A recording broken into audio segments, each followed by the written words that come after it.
What's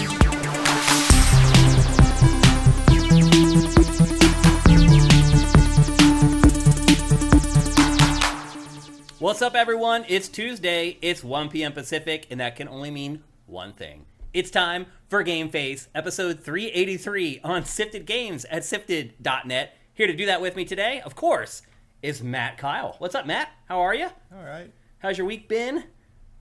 Boring. Yeah. Game-wise. Like, nothing happened. You're not alone, brother. Nothing happened. I went back and played Assassin's Creed Mirage for a while.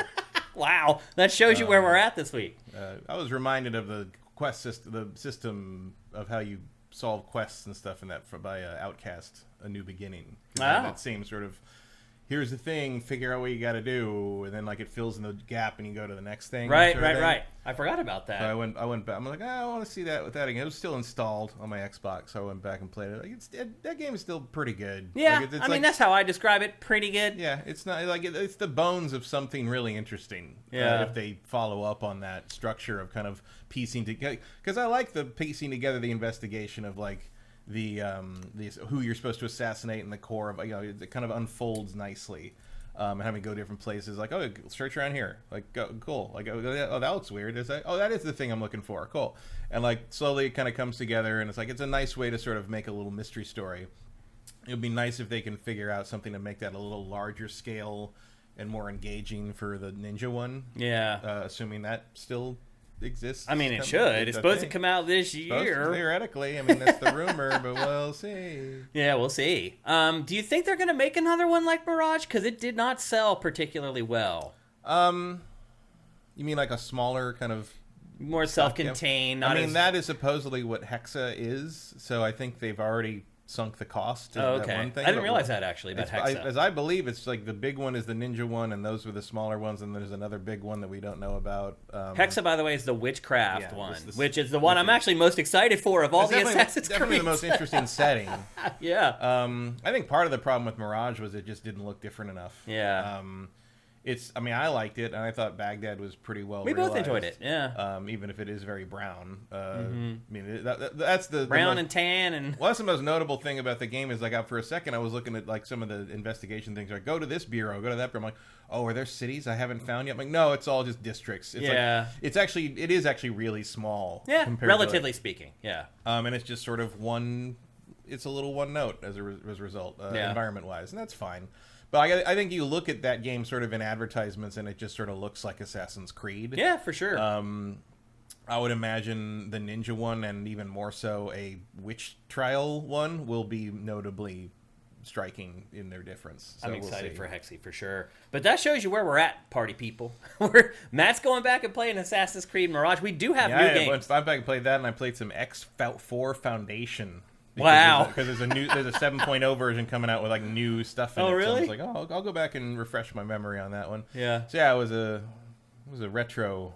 One of these kind of weeks. We do have new games in today's show, though. Believe it or not, we have 3 new games that we're going to discuss in today's show. My copy of Iuden Chronicles shipped. Oh, good. So maybe next week we'll be able to review that. I have no idea. We'll see. It's coming from Yeti, which is like. Could be a week, could be after the release date. We don't know, This month is a lot like last month. The first week and a half or 2 weeks are really weak for game releases, and then the last 2 weeks are just loaded. But the good news is we still have plenty of topics today. There's tons of housekeeping in today's episode. Still have 3 games to discuss, so we do have a pretty good episode for you guys. Yeah, this month is so dire. I'm looking forward to Sandland. Yeah. That's where we are. And I do not like that art style at all. But I'm like, well, that's an open world shooting things game. I feel like that's what I'm going to play when that comes out. You are going to play it. Yeah. Do not play the demo, I would say. The demo I don't think is a good representation of what the game's going to be. I didn't get the impression it was from what you were saying last week. We're actually going to talk about another game today where the demo isn't a great representation. It's also weird how I found out that that demo is basically what they had journalists play last summer. And then they weren't allowed to talk about it for months. And why? What were you holding on to that for? Maybe because they were afraid the journalists thought it was crap. I don't know. What changed between that and then? That's what Makes no sense. Yep. It's a very arbitrary rollout. Yeah. Before we get into housekeeping, let's check in with you guys, see what y'all are up to on this fine Tuesday afternoon. Let me scroll up here quickly and see if we got all our Twitch. Well, we got a bunch of Twitch Prime today. This is awesome, guys. Thank you. Everyone's saying what's up from everyone's doing a roll call today before the show from where they're from. God of Gamblers 33, thank you. David Nordic, thank you for Twitch Prime. Matter of fact, from Vancouver.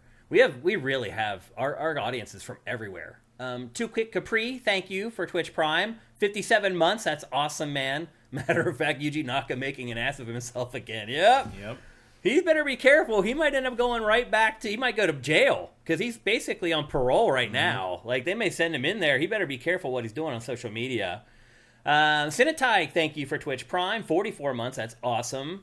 There's Eric Cartmanez. Who else we got in here? Vincent says he's at the presumed final boss in Bloodstain. Props to you, my friend. It took a lot of fortitude to get there, I know, because I made it to that end boss. That game was a long, long game. Glottis021, thank you for Twitch Prime. Rosencrantz, thank you for subscribing at Tier 1. That's awesome. You've subscribed for 49 months, a 36-month streak. That's incredible. Thank you. Incinitite from Portugal. Welcome. Yeah, it's really crazy. Here's the Edster from Northern Ireland. It really is insane. Our audience is everywhere. Like, we are half U.S., but the other 50% of our audience, literally, there's maybe, like, I think 18% from the UK, and then the rest is just evenly distributed, like, around the world. It's really kind of crazy. Like, it's really awesome. Like, that's what the internet, that's the power of the internet, what it can do. It can bring all of us together, all these like-minded people together into one group, something we definitely couldn't have done back before the early 90s, really. Even the early 90s when the internet first launched. Like, I remember I went to Nintendo.com, and it had a BBS there. Right. And first of all, you go to load Nintendo's page and you watch each image just slowly scan and appear. And then you go to the BBS and you type something and you submit it, and it would take like 90 seconds before it would actually appear on the BBS. Oh, we had Usenet. Usenet was international. Yeah. It was really big. I remember my my suite. It wasn't my roommate, my suite mate, because we had rooms around a central bathroom in my college, and Jeff had I had a computer and Jeff had a computer, and what I used it for games, and he used it for porn. And or you could use it for both. And he would sit there, and he would sit there and like, because he'd go to like the Usenet stuff, and like it was have like all the binary files for like all the porn pictures he was looking for, but it was it was all dial up through the college. Like the college gave you like it wasn't hardwired, but it was like a separate line for internet connection, and then you had another line for your phone.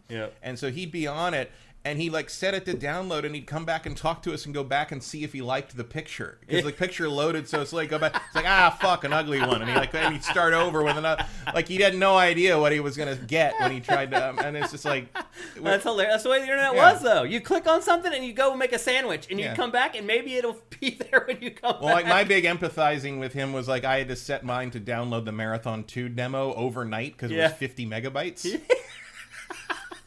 Like, literally, I set it, I went to sleep, I woke up, I went to class, I came back, it was ready. Like, it took like 12 hours. There was an entire disk drive release that was, 100 megs? A zip drive. Wasn't it 100 megs? And people, like, their minds were... I had a zip drive. That was where you put all your word processing stuff. It's like, I had everything on my one zip disk. It seemed like it could hold the whole world on it. And it was only 100 megs. Oh, yeah. It's really crazy. I was so excited when I got a Mac Performa, like, I think sophomore year. It was 16 megabytes of RAM and 150 megabyte hard drive. Like, who could ever fill that up? That's impossible. Yeah. Here's a funny porn story. So when it's not really related to porn, but when I first moved here, whenever they forced us to move to LA, whenever G4 purchased Tech TV and we came down here to do XPlay, I was looking for apartments. And of course, I think everybody who moves to LA when you first move here, I think everybody thinks in their mind, well, I want to live in Hollywood.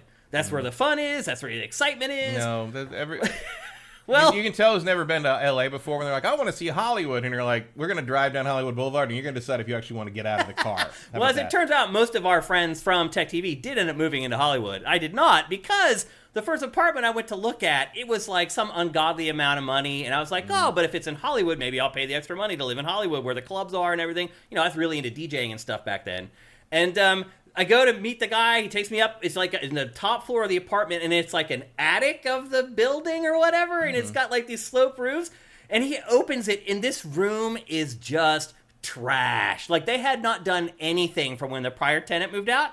We move into the place, and I start looking around, and I don't know if they were filming porn in this place, but there was just old porn magazines and tapes everywhere. and then like 4 disgustingly stained mattresses on the floor and gallons of lube. And I just looked at all this, and I was just like, you're really going to show me this apartment like this? And I was like, is this the way LA is? Like, people are just going to take an apartment like this because you're so desperate or whatever? And I was like, you know what? I think I'm going to go back to the west side and start looking. But nowadays, that would be $3,000. Right, exactly. And they're like, and you're taking the lube out. You get lube included. Lube included. You don't throw it out. Yeah, no. You're going to need that if you live in Hollywood. You're going to need that when it comes to the fucking deposit. Hilarious. So anyway, just a little anecdote about my first week moving to LA. Because when we first got here, they put us up in temp housing.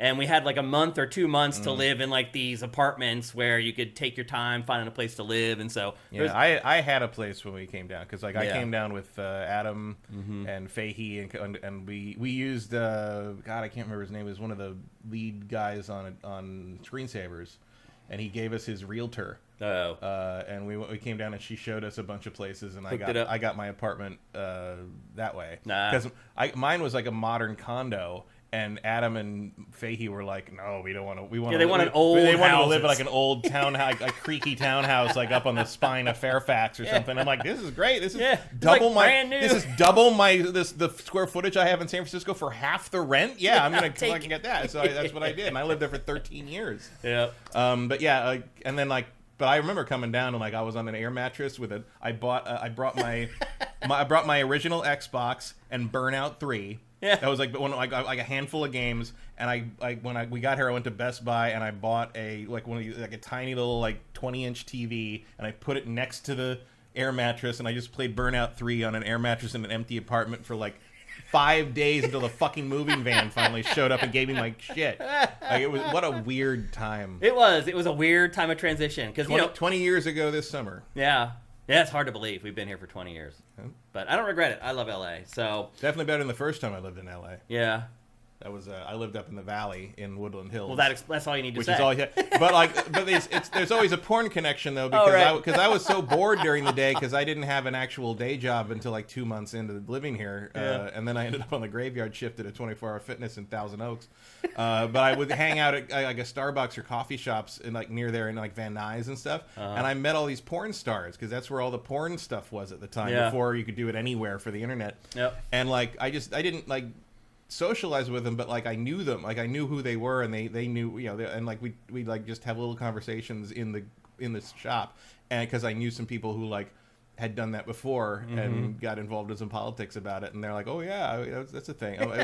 It's a fascinating industry, and like I know we also know some people who went into editing and camera work for those. I knew people in San Francisco that did that because there was a club right downtown called Mezzanine, and right across the street from that was like one of the biggest porn studios in California. We lost a couple editors at Tech TV to fuckingmachines.com. Yeah.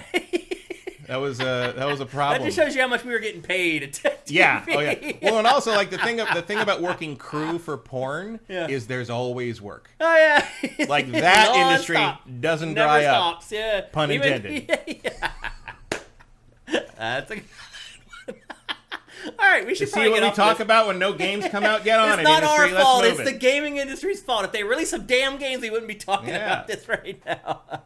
Nauseator Knight says, old LA is a weird place, just like old New York City. Yeah, I guess.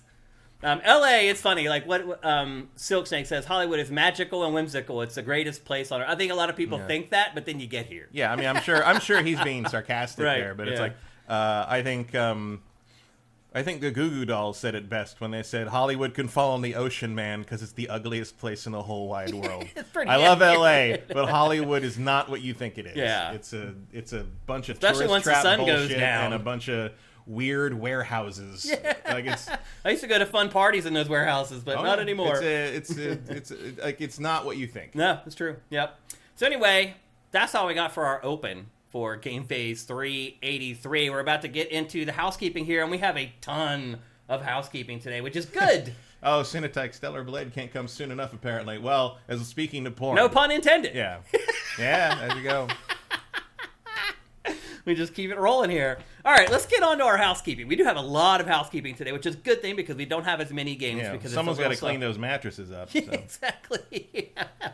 Our first topic in housekeeping for episode 383 is a little bit of an homage to a couple old Nintendo platforms. Yesterday was the last day that the online services for the Wii U and the 3DS were live. Matt, That's how long we've been in LA. The DS didn't exist when we moved here. It's crazy. The 3DS, you mean? No, the DS. Oh, the DS? The DS came out November 2004. Wow. Because I remember Jason Chung and I went into a Best Buy, and they had them. It was on launch day, and they just had it. We're like, as long as we're here, let's get them. Why So we might as well get one, We yeah. didn't plan to get them, but we got them because they were there and available. Yeah. And like, that was It's the insane. we were still playing GBAs. Yeah. Well, this set up an alarm for me. The fact that the 3DS and the Wii U online stuff was going away yesterday, because I'll be honest, like, I searched around the internet. I could not find information anywhere, Matt, on whether you will be able to continue to update the firmware on the Wii U and the 3DS going forward. You mean like plugging in an unopened one? Or even, so I hadn't used my 3DS in years, so I went and got it. As far as I know, that stuff still works. Does it? Is it going to work still? Well, they shut down the store like a year ago for them, and they still this is online play is gone. You can still get the Pokemon Bank, and it's like the online isn't disabled, and you still play peer to peer. I think. Oh, you can? It's just the servers that do the online play for like Mario Kart, and whatever. Yeah. But like, being able to download stuff you bought already should still work, as far as I know. And, it does look like you're able to re-download games. You can download your purchases. You can firmware should still work just fine. Yeah, like, that shouldn't be an issue. Well, I was just as a matter of fact, if you go on, I turned the Wii U on a couple weeks ago, and all the Mii's came running Piling down out. just like they always do. Okay. I mean, this just happened yesterday, so they just shut it down. But the online play has been gone been gone since yesterday. But like all the service stuff has been gone for a long time. Like the last time you could buy something on the Wii store or the Wii U store was like last July or something. Yeah.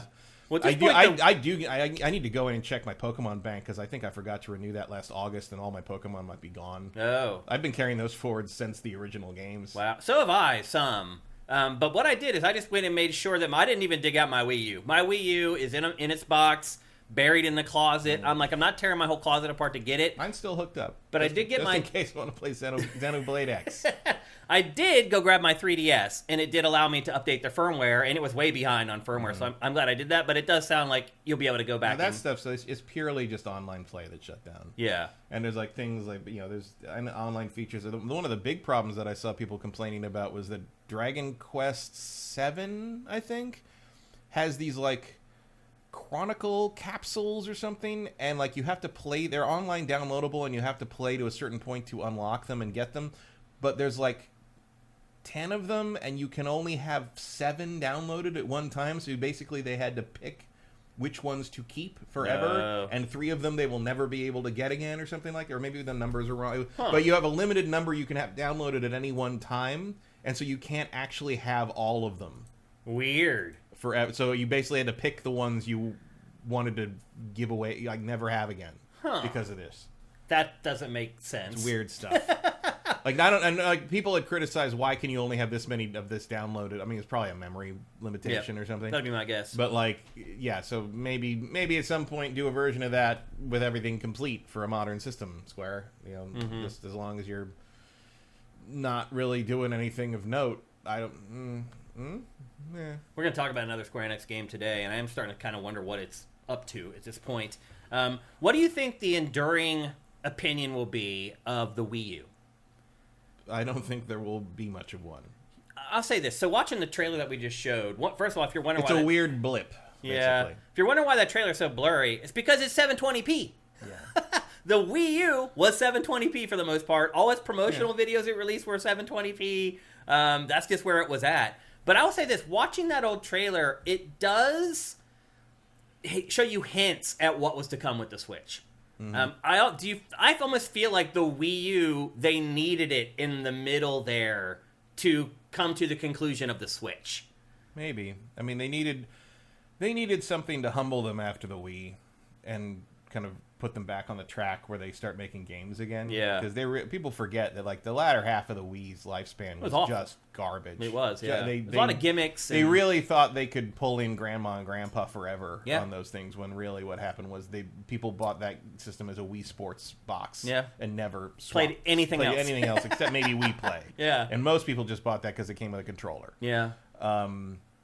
Like that was their big mistake. I mean, leading that press conference in that era with Wii Music is like if you didn't know that they were completely out of touch at that point, I don't know what to tell you. That was during the whole vitality sensor era where they're talking about that thing off and on, the Wii Fit and my body is ready and all that. Like, lots of memes. Gave us some good memes, but it was not a good great time. video games. Yeah. I mean, I remember when Galaxy came out, and I'm like, they've got 100 million of these things out there, and only 10 million copies of this game sold. That's one of the best Mario games, one of the best games ever made. Yeah. And they only sold to 10% of the user base. I know. Nobody's buying shit.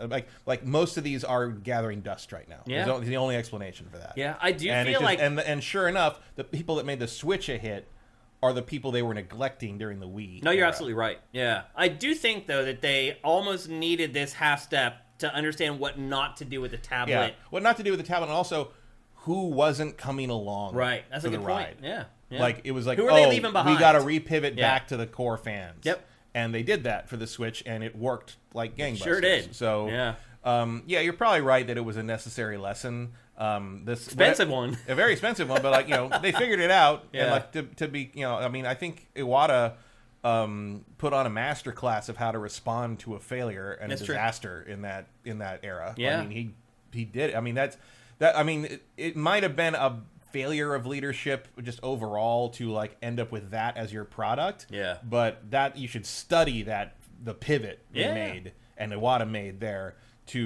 as an example of how to turn things around when you've made a mistake as a corporation. Yep. It's a remarkable maneuver. And then they hit a home run. No, they sure did. So I mean the Wii, I think whatever the successor to the Wii was going to be, it was going to be some kind of weird stumble one way. Even if it wasn't a Wii U, something was going to be. They were going to take the wrong lesson. They'd already taken the wrong lesson from the Wii. They did, very clear.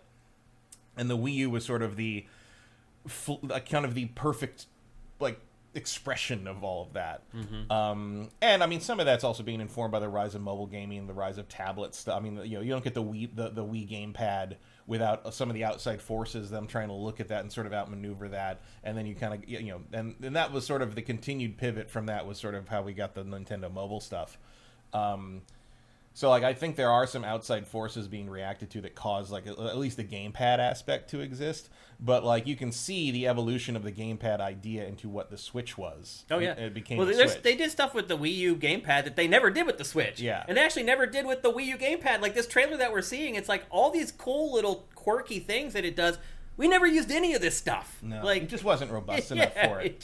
I don't think it was powerful enough. It wasn't powerful enough. The screen didn't look that good. Yeah. The resolution just wasn't That's there. why they put the little disclaimer at the bottom, says screen simulated. It was a big, clunky... I mean, even, just turning it on now, it's so awkward. It's such a big, clunky junk. It really is. Feels it feels bad. like a piece of junk. I agree. Yeah, I agree with you. But I do kind of feel like I should track down another one because I feel like one day that gamepad is going to break and that system then becomes useless. What about the 3DS? One thing I will say, pulling that sucker out that I hadn't used in a couple years, there was a few things that hit me. One was the 3D.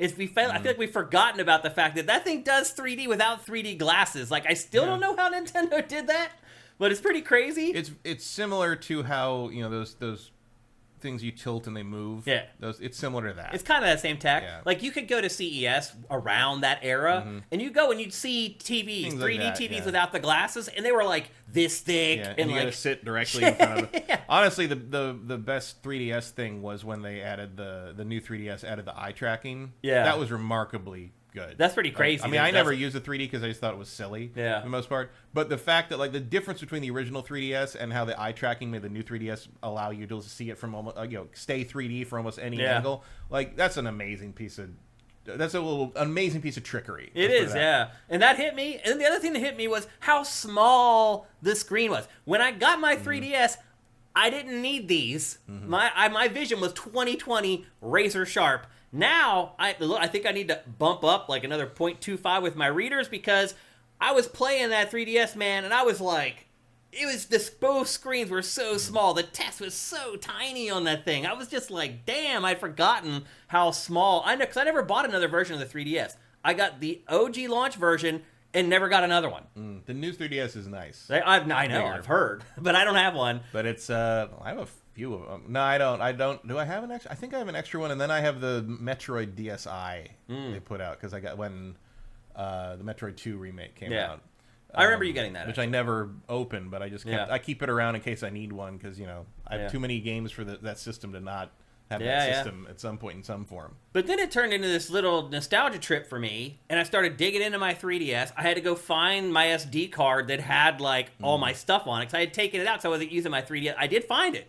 And then I plugged that in, and man, just these games just started spilling onto and I got to do it. I went and messed around with Street Pass, and there's that whole puzzle thing where you'd run into somebody, and they'd give you a puzzle piece. Then you go back and you snap it into your puzzle. I had like 10 finished puzzles in there. Like I have thousands and I mean, that was what E3 was for. Yeah. I mean, like you get more than you could hold. Yeah. There were periods at E3 when I would just sit. I'd go sit there, just accept. Well, I just sit in the hallway between the halls, and I just sit there. Watch them rolling in. Like it was, I finished whole puzzles in like 20 minutes. It's pretty crazy. All that stuff's gone. Like I found my little pack of AR augmented reality cards that you could set down, and it would do like crazy AR stuff. Like it's really crazy, that little 3DS, all the stuff that it could do. But the one thing that struck me was just how weak it was. So how long it takes to like load stuff up on the screen and flipping back and forth from one screen to another. Like, it was just an underpowered kit of hardware. But I spent a lot of time with that little sucker, man. I got a lot of use out of that thing. Yeah, I mean that was they always did good. The GBA and the 3DS are top tier handhelds. Yeah, and like underpowered or not, like you can see why it was so dominant over the PSP and the Vita. It was just like anything you could want to play is in there. So many games too, Matt. Because the other thing for me is that I've been a journalist the whole time, so Nintendo's always sending me codes for games. They've been doing it now for 20 years. My Nintendo library is just gigantic, and my 3DS library is freaking gigantic. Like I don't even know where you can go to look online at all the games you own for the 3DS. To say, like, I've forgotten a lot of games that I own for it, and say I want to download them again. How do I even remember that I still own the thing to go and download it again? You can go in and is there a place? There is, like the store doesn't work anymore, but you can still look at your account on there, and like it'll say like re-download purchases or something like that. Yeah, I haven't done it in a long time. But it was interesting to start digging back through that thing. When it died, 2 years ago? Technically, like they stopped releasing new games. Stopped making games for it a couple, 2-3 years ago. Yeah, it's crazy that it hung on for that long with the tech that was in that thing. And the store shut down a year ago, so that's I mean that's pretty much your official death. Is when you can't spend money, when they won't take your money anymore. That's when that's pretty much it's all the end. over. Yeah. I'm curious what you guys remember about the 3DS and the Wii U. What your impressions of it are now that the dust has settled. And I remember trying to play Xenoblade on it because it was like an upgraded definitive edition. Yeah. After I played because I played the Wii version, obviously. Yeah. This was like, I don't have to play that. And then man, you couldn't tell what the hell you were looking at in that game. That was one of the few games that only ran on the new 3DS. Yeah. It needed the power of the new 3DS, which was not enough. Swanland, thank you for Twitch Prime, brother. Thank God we have a Switch version of that now. Yeah. Vincent says there's a list of everything you've downloaded in the eShop on 3DS, and that's how you get stuff. I don't know where I was bumping around. I couldn't find it. It's on the left side on the first screen. Oh, it is? It's the eShop, yeah. Oh, you just go into the eShop, and there's that's what he a said. tab in there. Okay, I'll go back and look. You can't buy anything still, but the eShop will load up. Yeah. AJ the Legend Watson says, Shane, in a way, do you feel Nintendo is trying to keep games fun? I specifically asked off of the recent boss fight article. Yeah, so I wrote a big editorial that ran over the weekend on Sifted, talking about how, most games are just dark and dingy and scary, and how there just aren't a lot of just fun games anymore. And I think that might be one of the issues we're having with growing the market. So AJ's asking me, is Nintendo kind of the exception? I didn't really mention Nintendo much in the editorial. And yeah, I would argue that Nintendo is doing a better job of providing content for a wider base, but Nintendo's missing that dark and dingy action RPG. So and I mentioned this in the editorial, that it is handling the one end of the spectrum, and the other two guys are handling the other end. We don't have a platform that really satisfies both. That was kind of my contention. So on the flip side, today a game came out called Vroom Goes the Yellow Taxi, which is a 3D platformer where you play a yellow taxi. I'm aware of that game, yeah. You don't always need Nintendo for weird, bright fun. Well, I also wrote in the editorial that indies handle that a lot, but what we've discovered... Sega also used to do that before they became like fourth tier. You know, what else would you call Crazy Taxi? No, you're right. But one thing I would say is that, like, I don't think that casuals care about indie games. Like, you're not going to get casual people to go to Steam during the summer sale or just go anywhere and start digging up indie games. I think that's a problem with Game Pass, honestly. I think a lot of casual people get Game Pass and they go there and they're like, this is like 90% indie games. I've never cared about those in the past. Should I care about them now? Most of the people I know who are casuals who don't make a distinction. Yeah. The key is the cover interesting? Right. Is the image interesting? And the other thing, and I see this all the time when I see like the indie, some of the smaller indie games on, not just on Game Pass, but on like the upcoming like things. Mm-hmm. You gotta have a trailer. Yeah, you're right. When someone highlights that thing, they gotta see pictures. No, they gotta see an image of something. And I've even seen a couple where they don't even have screenshots. It's just the title.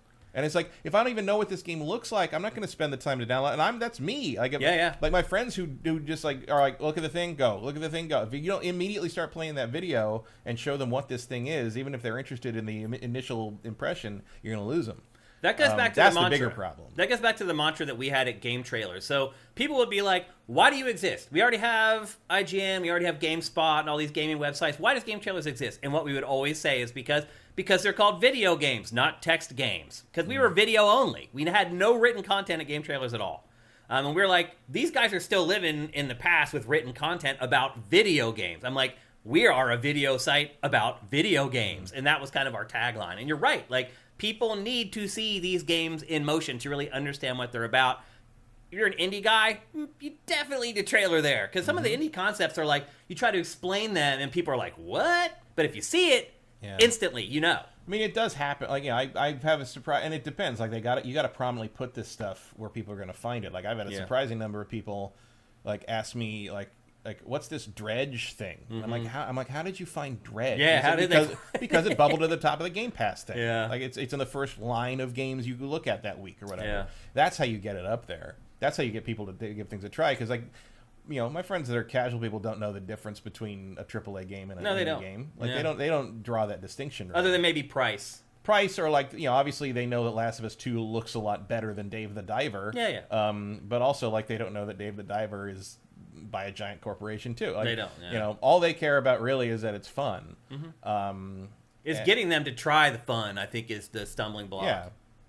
And there are people, I'm sure, that just think of games as like the Uncharted model. This is like a narrative thing that has some things you play in between the cutscenes. Yeah. But for the most part, I think people will play whatever you put in front of them as long as it looks interesting to them. Yeah.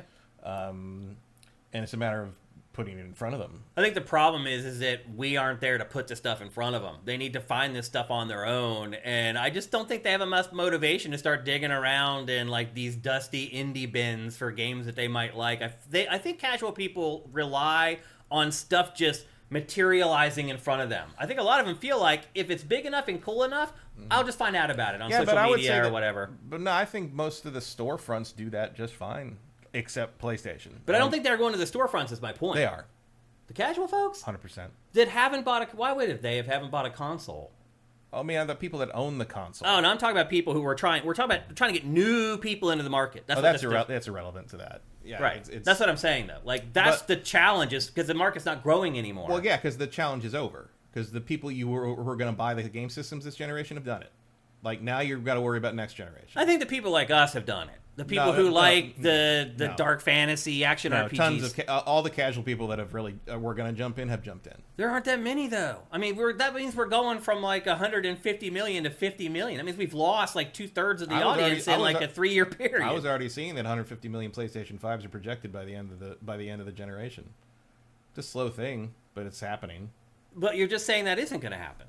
Yeah, but it's like they're done. Yeah, no one else is going to buy it. They're going to buy it when they buy it. Like, there's nothing you can do to lure them in faster, is what I'm saying. And that might not happen. I mean, you know, that projection may not be taking into account the lack of price drops this generation. Yeah. Like, they might be going off of, like, you know, models they're using from previous generations that assume that at some point these things are going to be half the price they launched at. I don't think that's going to happen. I mean, last gen, that never really happened. It did a little bit. Not much. Not much, but they draw. I don't think you're going to see a cheap. I don't think what you're going to see what you could call a cheap PlayStation 5 ever. Me either. Not while the system is alive. I agree 100%. Which is probably the main problem, and it doesn't really matter how many indie games you put in front of somebody. Yeah. Like someone doesn't want to spend $500 on a game console, they're just not going to do that. Yeah. And I understand. Yeah, I get it to an extent. Like they're pricing themselves out to some degree, but like. That's also what the Switch exists for. Yeah. And it does seem to be reflecting that. Yeah. And we'll see what the Switch 2 costs. Because the Switch hasn't really dropped much either. Nope. It just started lower. Yeah. So I don't know. Like we might look next generation. We might be looking at a bunch of consoles that price themselves out of the casual market in term not like casual because every casual gamer friend I have owns a PlayStation 5 or a Switch. Yeah. That hasn't been an issue for them. But I think there's another there's when I worked in game stores back in the late 90s, one of the main places I worked was a independent store. It was owned by a record store that had an annex. And so we were like the concrete bunker behind the record store's parking lot. Yeah. It was great because we basically had our own little clubhouse. Yeah, right? yeah. But our clientele was mostly low-income families who were interested in last-gen games. Okay. Last-gen systems. It was basically everything get traded in, and I would say 60 to 70% of our business, because this was 99, 98, 99, 2000. I'd say 65% of our business was Genesis, Super Nintendo, and N64. Mm-hmm. PlayStation 1 to some degree, but it was too expensive. It was too cutting edge, and the fact that the games were like $40 was a barrier. You're not getting the 6-year-old stumbling in trying to pay for PlayStation 1 games. They wanted the old games that were cheaper. They wanted the older games. They were. I mean, we had one kid that called us literally every day asking for Last Action Hero for the Genesis. We never got it in. Although one day one of our guys pretended we did, and then when he came in, he said, "Oh, we just sold it." That's which evil. is very mean. And then later, at some point later, like he came in with his mother, and I was like, "Oh, we're in trouble now," because people were fucking with this kid a little bit. And she thanked us for being nice to him and being his friend. And I was like, "Oh my god, this kid's got troubles." We never did find a copy. After that, we're like, "We should find a copy." Yeah, let's just go on eBay and buy him one. We never found one. Really? Like, it was very hard. It wasn't expensive theoretically, but it was very hard to find. Going on eBay and finding a game was not common. No, you're right. It's easier now than it was. Yeah. And it was all people who wanted these older. They wanted to spend $5 on a video game, and obviously $5 in 1999 money is a lot more now. You're probably talking about like 15, 20. Yeah, for sure. That's always been kind of the sweet spot. And every once in a while, we get in a rare. If I got like Phantasy Star 2 or Chrono Trigger, I was going to price that sucker like an actual, because even then they were valuable. Yeah. And like we would get people asking why that game was so expensive, and I'm like, because it's. Go try to find it. And then you'll know. Go find me a $5 copy of Final Fantasy 3 and let me know. It's like, yeah, exactly. But like, with the Neo Geo we had for a while. Those have always been worth tons of money. We sold that for thousands. Yeah, I remember Jeff Gerstmann had an incredible Neo Geo collection. Like literally, I think he told me he had spent like $8,000 of his own money. I had an incredible Neo Geo collection. It was called the Neo Geo Collection on the Dreamcast. Right. And it had 5 games on it. It was really good. Yeah. But like that was as someone who was always like interested in the latest and greatest and reading those game magazines, it was interesting to like have contact with this other audience that was like, no, they play the older games because they can't I don't care afford about the current new stuff. Yeah. And I think about those kids and their parents and those people that were our bread and butter clients, customers at the time, because I don't know how those people play games. I mean, they're still playing PlayStation 4 right now. If that, or maybe, yeah. Because that stuff's hard to find now too. Yeah, like the used game market is gone. It is kind of gone. Yeah, because they're stopping now. Your GameStop's about to go away, and they're already chopping what they'll accept. They don't take everything like they used to. When I went to get my haircut a month or two ago. I do that on Melrose, and I wandered down. I didn't wander down the street. I was parked like 3 blocks away because you can't. Because that's what you have to do on Melrose. Yeah. And I walked past this game store. On Melrose? There's a video game store on Melrose, wow. like right by the London Boots place. By the way, Melrose usually is like this bougie place where like our wives and girlfriends go to buy clothes. A lot of fashion stuff. A lot of stuff that turns out like the leases on Melrose for a retail store is 6 months. you can and tell. Sometimes 3 months because you don't know how long these things are going to last. They don't last very long. And it was this store, and it was like it had a note on the door that said back in 10 minutes, and I was like, I didn't know there was a video game store. I mean, I thought I knew every video game store. And I waited, or I went down the street and like looked at some other stuff and came back and it was open. I went into this guy, the guy was there. It was a pretty well stocked store of like just about every generation. Okay. A lot of recent stuff, but goes back to Genesis, Super Nintendo stuff. Some rare stuff. There was some priced accordingly. It's not, there weren't any bargains. He wasn't here. a fool. Yeah. No, he knew what he had. Big Pokemon section. Like if you're a Pokemon collector, he had just about everything you can think of. Wow. And I talked to him for a bit. He had one of those full-size Fallout Power Armor statues. I wonder if he got it from game trailers, because there was a big I asked him up over what happened to ours. I asked him about it because we had one at X-Play too, and we gave it to Meltdown Comics when we shut down. The gun was broken off; it had to be fixed. But we gave it to Meltdown Comics, and Meltdown Comics shut down years later, and we don't know what happened to it after that. So I asked where he got it, if it was ours. Yeah. And he said he didn't know. He got it from a junk store, basically down in Orange County. He found it. It's possible like it was it wasn't trailers. ours because the gun wasn't broken. So if it could have been yours, I don't know how many of those there possibly could have been in the LA area that would end up in junk stores. 20 or 30, maybe. No, I don't think maybe not that many. Yeah, maybe maybe like I 5. I think they only made 20 or 30. Yeah, you may be right.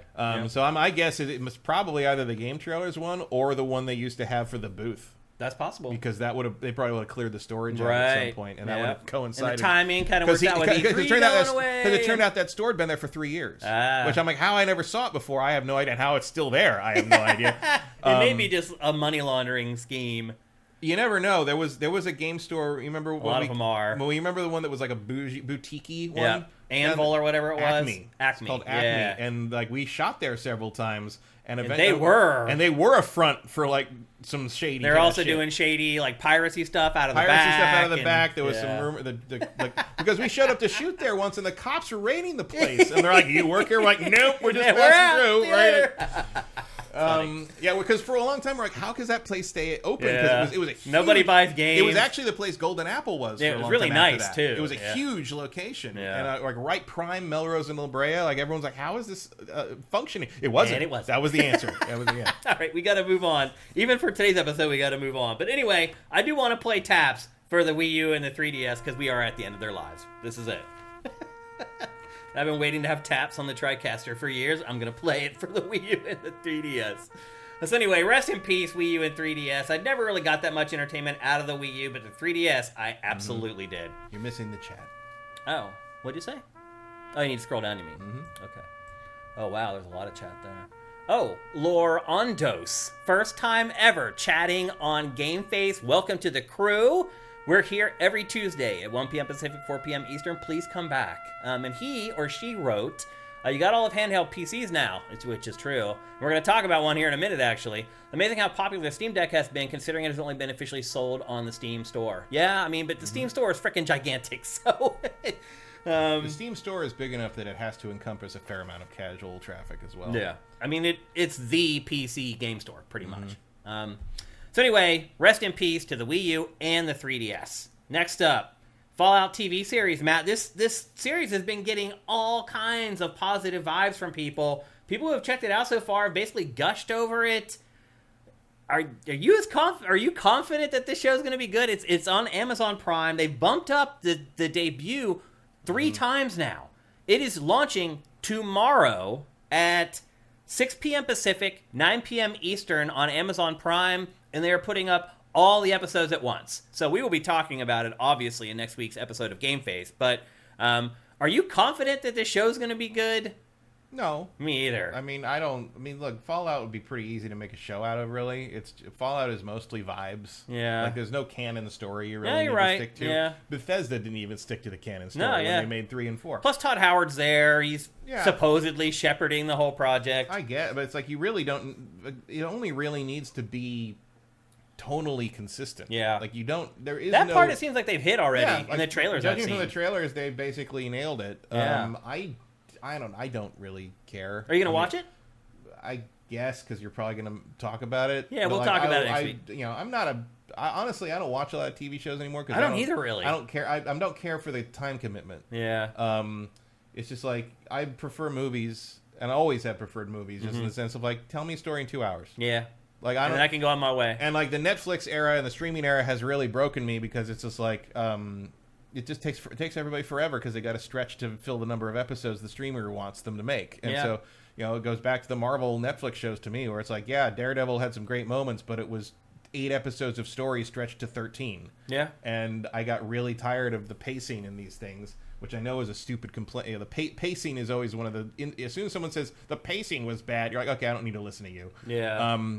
But, like, there's just, like, I just get tired of the whole drawn-out shit. It happens all the time in these streaming... My favorite criticism of streaming shows was a tweet. I don't remember who did it, but it's basically like, back in the day, if there was a show called Surf Dracula... every episode, every week, you'd see that fool surfing every episode. But in the streaming era, it would take him the whole season to like get his surfboard, and at the end, the final 5 minutes of the final series finale would be him surfing. Right. Yeah. And then my addition to that is like, okay, and then season 2, the first scene, he wipes out, and then he has to spend the entire second season regaining the confidence to surf again. Like that's what streaming shows are to me. You're right. It's like that's pretty do accurate. the thing. Yeah. Like what do you do? I hear you. I don't watch a lot of TV shows either. I haven't had Netflix now for months and months. I don't miss it. Like I have Amazon Prime because I just have Amazon Prime for shipping. Mm-hmm. So I do watch stuff on Amazon Prime, but I have none of the other streaming services, Matt. And I never watch television anymore. I basically just watch sports and play video games. And that's pretty much it. I'll go watch a movie once a year, maybe in a theater, and I'll watch 10 films a year on my TV, something like that. I watch movies in the theater all the time. Right. At least once a week usually. Yeah. But again, I like that movies are done in 2 hours. Yeah. Like, if you want to take up 13 hours of my time, you better be real fucking good. I hear you. And very few things are that. Oh, I was actually surprised, Matt. I did watch the second season of Invincible. I didn't think it was as crazy as the first season.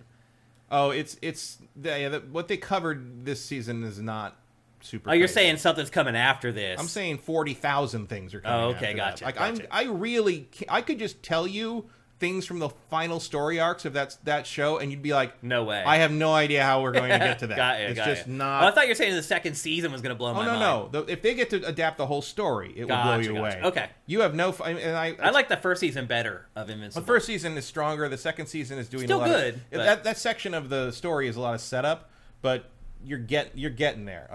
You're going to start seeing where they're going. I mean, who knows? I mean, 3 years from now when they make 8 more episodes or something. I don't know. I don't know why it's taken so long. It seems like it takes a long time. Splitting this season up was a mistake. Yeah. Huge, because no one talked about it. Yeah, it loses its. It was huge buzz when it first showed up, and then they split, and like when that came back, very few people were talking about it. Yeah, no one was talking about it. You need to make them more faster and put them out in one 8-week chunk if you're going to do that. I couldn't believe the season finale was the season finale. Yeah, it's a weird ended, stopping and I'm place. like, I'm waiting. I'm like, okay, there is no next episode. No, it's a weird stopping point. Yeah, it was. I still enjoyed it, but Invincible's great. The comic is amazing. It's a very accurate. Although there's a couple of things in the new season that I don't understand the way, like when he beats that one guy and says, "I thought you were stronger." In the comics, isn't he in like an alternate reality? When it's that an happens? alternate reality. Yeah. But he says in the show he does that. And he's like, I thought you were stronger. Like there's a thing like that. In the comics, he's horrified. Like he didn't mean to hurt him that badly. And like the shot is a I got that vibe a little bit face from the show. But like the way the bubble is like shaky, it's clearly supposed to be read as like it's like. I thought you were stronger. Yeah, I didn't realize I was going to kill you. That's the beauty of comics. But it's like it's just how something's displayed. Is there's a couple lines in there that I've read that series several times, and there's a couple lines there. I'm like, oh boy, is that not how I would have read that line? Yeah. As that. Why does his costume suck?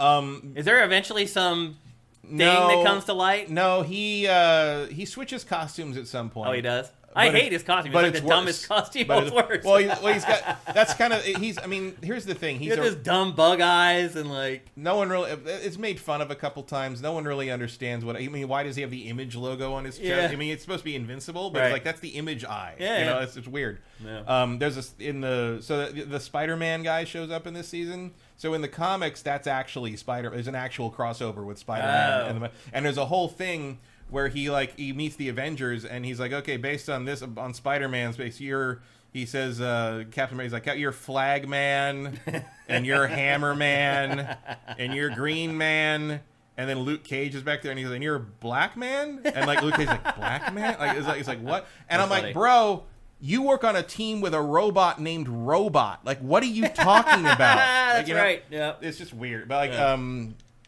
I mean, it's like the thing. Like, people are like, "Oh, this is a much better deconstruction of Superman, better than like what people claim is this." But like the real answer is, it's a reconstruction of the Superman idea, and you're just not there yet. Yeah. And as you see how they do that, it's pretty brilliant. Like, you have no idea where they're going with the father or the mother or any of that.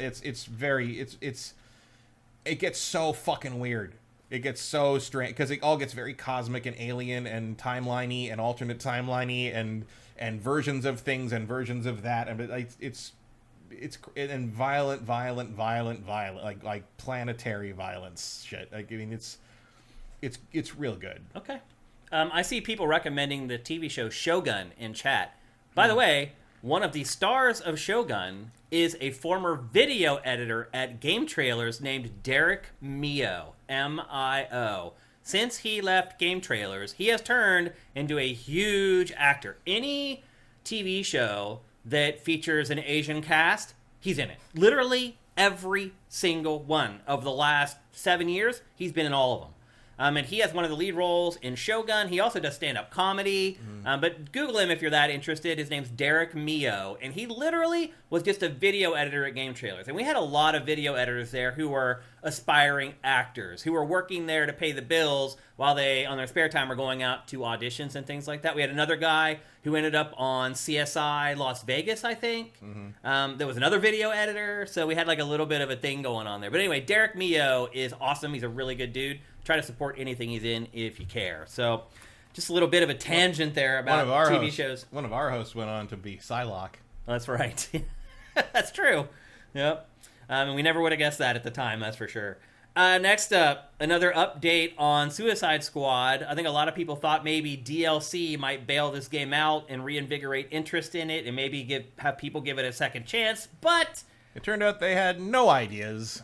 And like, the whole plan for what the seasons are going to be is terrible. It's like, I mean, even aside from how bad this Joker is, that was your idea? Like, make everybody start over and grind for 30 levels again? Like, what? I mean, if the Joker is a template that there's going to follow going forward, there's really, I mean, we're watching this trailer here and they try to make it seem like there's a bunch of narrative around. There really isn't. No, there's nothing.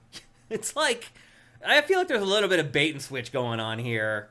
I feel like these trailers give you the idea that there's some story-based content around Joker that's going to be in it, and there really isn't. He's just kind of he's just a playable he's character. He's just a new playable character that you run into. Like, I don't know what happened with this game. It's just kind of been a disaster from the beginning till now. It's just really a shame. Yeah, more and more there's sort of this thing of like, oh, like, you want to chalk it up to like some kind of failed execution or rush something, but like, more and more, it really feels like these were terrible ideas from the start. That nobody said no to. Yeah, how did that happen? You know, it's the Rise of Skywalker thing. It's like, how did this get through the number of pairs of eyes it had to get through and then come out? Yeah. How was there no one in that chain that was like, hey, stop. wait, look at what's happening here. Because these projects, they're like the Titanic, man. Like, they have these huge marketing budgets that are allocated 18 months in advance. But I continue to, I bang this drum forever, but it's like, I could have told you in the pitch meeting this was a bad idea. Yeah. Again, the consulting agency could have saved them so much time and money. I told you, I said it when they teased the Suicide Squad game at the end of Origins. Yeah, you're right. But it wasn't even Rocksteady. Yeah. I was like, no, nobody wants a Suicide Squad game. That's not a good idea. That has definitely been proven, I think, through this, that Suicide Squad as an IP just doesn't hit. People just don't care. And I don't blame them. I don't care either about Suicide Squad. I just don't. Now they're like, okay, we need to make this an Arkham thing because obviously the Suicide Squad can't hold the water on its own. So, yeah, it could not possibly be more obvious that this was not meant to be Arkham continuity. Exactly. That's why I think this Joker is from another universe. He looks and sounds like it. Yeah, well, because he would fit this universe, right? Yeah. Like I think originally this was just, I'm like, oh, we'll just make this Joker from another universe. The Joker in the Arkhamverse is dead. And that's not a thing about like, oh, I do hate the way they end Batman in this, not because of Kevin Conroy, but because like that's a very weird way to kill Batman. Yeah. And all of them, really. Yeah. And it's just like the very concept is something you do with a one-off universe. Yeah. It's not something you do with an established universe. Yeah. Because especially because they never established any of these characters in that universe before this game, which is a way more interesting story than the story this game tells. And then the online stuff, you could get away with it if the online stuff was compelling in some way, but it's just not. It's not. And like, meanwhile, you've got Helldivers 2 showing you how the fucking game is played in that regard. Like the players eliminated one of the enemy factions this week. Mm-hmm. The automatons are gone, and no one knows. Like, but they're not gone. Like, something's gonna happen. Yeah. Like, and there's a third faction waiting out there. Like Helldivers 2 is one of the most exciting kind of development things I've even not played. Because it activates the entire community. Yeah. That's the difference. They're not trying to activate individual players. They're like, no, let's make decisions that will get everybody on the same team and everybody pulling the rope in the same direction. And I think one of the keys there is they've also got, and part of it's the game even design. If you're fighting each other and killing each other in the midst of it all, or but whatever. Even part of it's the game design and how it works. But they basically have a game master. They have a guy who's basically sitting there all day pulling the levers, to fuck with people, and Yeah. that's great. And it makes It's like the Wizard of Oz. It makes headlines. Yeah. It makes it interesting to follow. And they're like, we're not going to tell you the roadmap. Yeah. We're not telling you what's going to happen. Just things are going to constantly happen. Yeah. And I think how Helldivers 2 is running its online like roadmap is going to change how people. It's a good template to follow. It is. Yeah, I agree. But like the trick is, you got to be skilled. I just wish I cared about the base game. I mean, the phenomenon of that game. I mean, it's a little too grindy for me to keep going on it. I mean, I have played more of it, but it's just like, okay, like I don't have the attention span or the time to really focus on it outside of like reading up on what happened today, kind of thing. But like, I mean, I've seen people like, this is one of my favorite games of all time because of blows my mind. how that is all unfolding. Yeah. Like, it's there, and they're right. Like, there is nothing else to compare that to. Like, there is no other game that has. Well, there was back in the Xbox 360 era, but nobody paid any attention to that and really emulated that concept until now. Really, it's kind of crazy when you think about. Are you talking about Chrome Hounds? Yeah, Chrome Hounds is probably the closest comparison. Yeah, it had that whole global conflict thing going on where you go online and fight for the one side or the other side. And to be clear, Helldivers 1 was the same way as this. Yes, I never played Helldivers 1. It just didn't catch on because it was a Diablo kind of three-quarters twin stick shooter, and this is a third-person over-the-shoulder shooter, which is a more universal appeal. More accepted. Yeah. So yeah, I would never have predicted it, but they struck gold with this thing. It's a good template to follow, but it's too late for Suicide Squad. No, Suicide Squad doesn't have the agility. Suicide Squad doesn't have the framework to do anything like that. Yeah. Like, it's just not an interesting enough idea. Yep. Let's move on. We're going to talk next about a big surprise that came out this week that I'll be honest with you, Matt, this is one of these rumors that I don't know if I believe it or not, but some very reliable sources shared this week that a new Prince of Persia game is coming from the team that developed Dead Cells, and it's launching this year. Matt, I don't know if you've seen or not. 2 Prince of Persias in 1 year? After not getting one for like 8 years? They're still not doing the Sands of Time remake? And let's be honest, the one we're seeing right now tanked. It did not. The Lost Crown did not sell well at all. It was good, though. It is good. And it just shows you not every good or great game is going to result in sales. And Prince of Persia: The Lost Crown is one of them. It's a 2.5D hack and slash Metroidvania style game. It does feel a little bit like that genre has lost some of its appeal. The Metroidvania, I don't know if it's just because the market's been flooded with them and people are losing interest. There have been a lot of them, but also like they were never a mainstream thing. Tales of Kenzera, I'm now worried about how that game's going to do financially as well. Because if Prince of Persia couldn't do well. Prince of Persia doesn't have any pull anymore. Yeah, well, I mean, obviously a new IP doesn't either, although maybe more. But I think that one has more pull because it has a cultural interest to it, and it has a unique look, and it has a unique mythology behind it, and it has kind of a rag, not a rags to riches, but it's like the story behind the guy who made it is interesting. You got a lot of angles to come at that, whereas like this one in the end is just like it's first another Prince of Persia game in 8 Prince years. Of Persia game, or it's the first Prince of Persia game in forever, and everyone's like, well, who cares about Prince of Persia? What's that? Yeah. Is that the Prince of Persia? No, it's a guy. He's in Persia. There's a prince. Is he the Prince of Persia? I don't know. Yeah, well, I don't think there really isn't a definitive one, right? I think the guy who's your friend is supposed to be a pre-Prince of Persia, or maybe you're a secret Prince of Persia. I didn't finish it. I don't know. Yeah.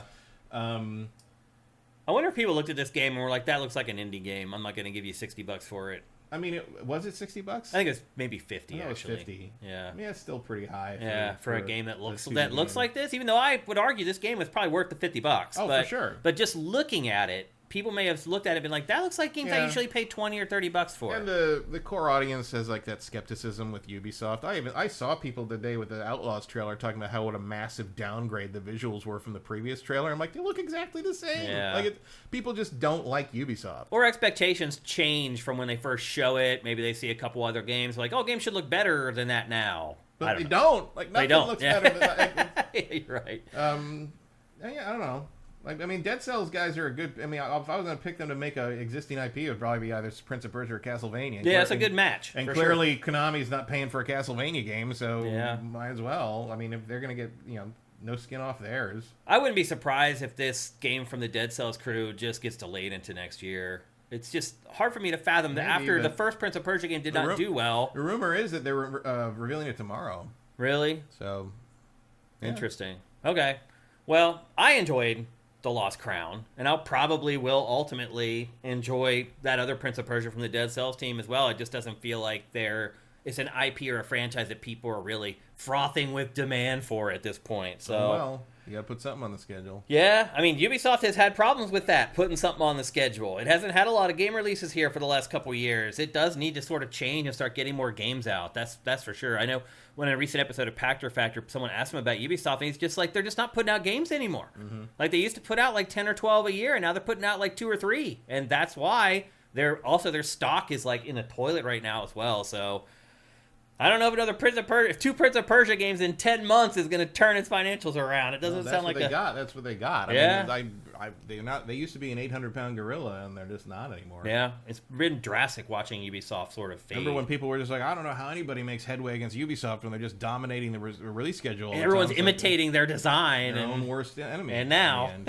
it's funny. It's funny how the industry changes. Like they were not ready for what happened with Breakpoint. No. That basically, it's like it feels like that threw everything out of sequence. It's like it feels like an athlete that has lost their confidence after a bad game. Yeah, hockey's like that. Teams can lose their confidence. I was thinking of pitchers. Yeah, that's true as well. Yep, they're confident that they can hit that spot on the edge of the plate anymore, so they just don't throw it. And, yeah, it matters for sure.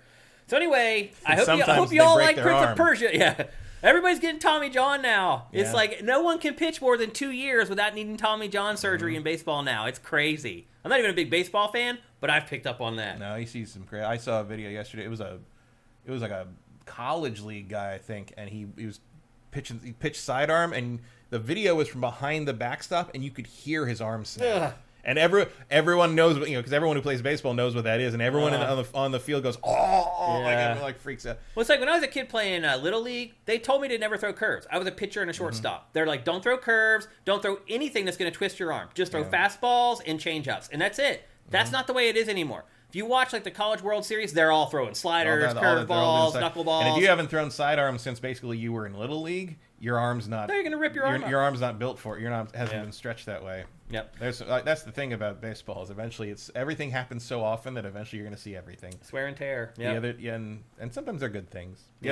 Yesterday I saw a video of a Little League kid, and he's at the bat, and a foul ball comes over the backstop from a game next door, on the field, and he swings and he hits both the pitch and the foul ball. No way! At the same time, and they both go. I was like, it's insane. Statistically, that's like 1 in a trillion. Yeah, like maybe the only time that's ever happened in the history of the game. That's nuts. But there it is on video. That's crazy. So anyway, I hope you guys love Prince of Persia, because you're going to be getting a lot more of it. If you missed it over the last 8 or whatever years, you're going to get your fill now. Next up, there was a study performed by the Trinity College of Dublin, and they have determined that people who play video games can see more frames per second than the average human being. Well, that's not 100% true.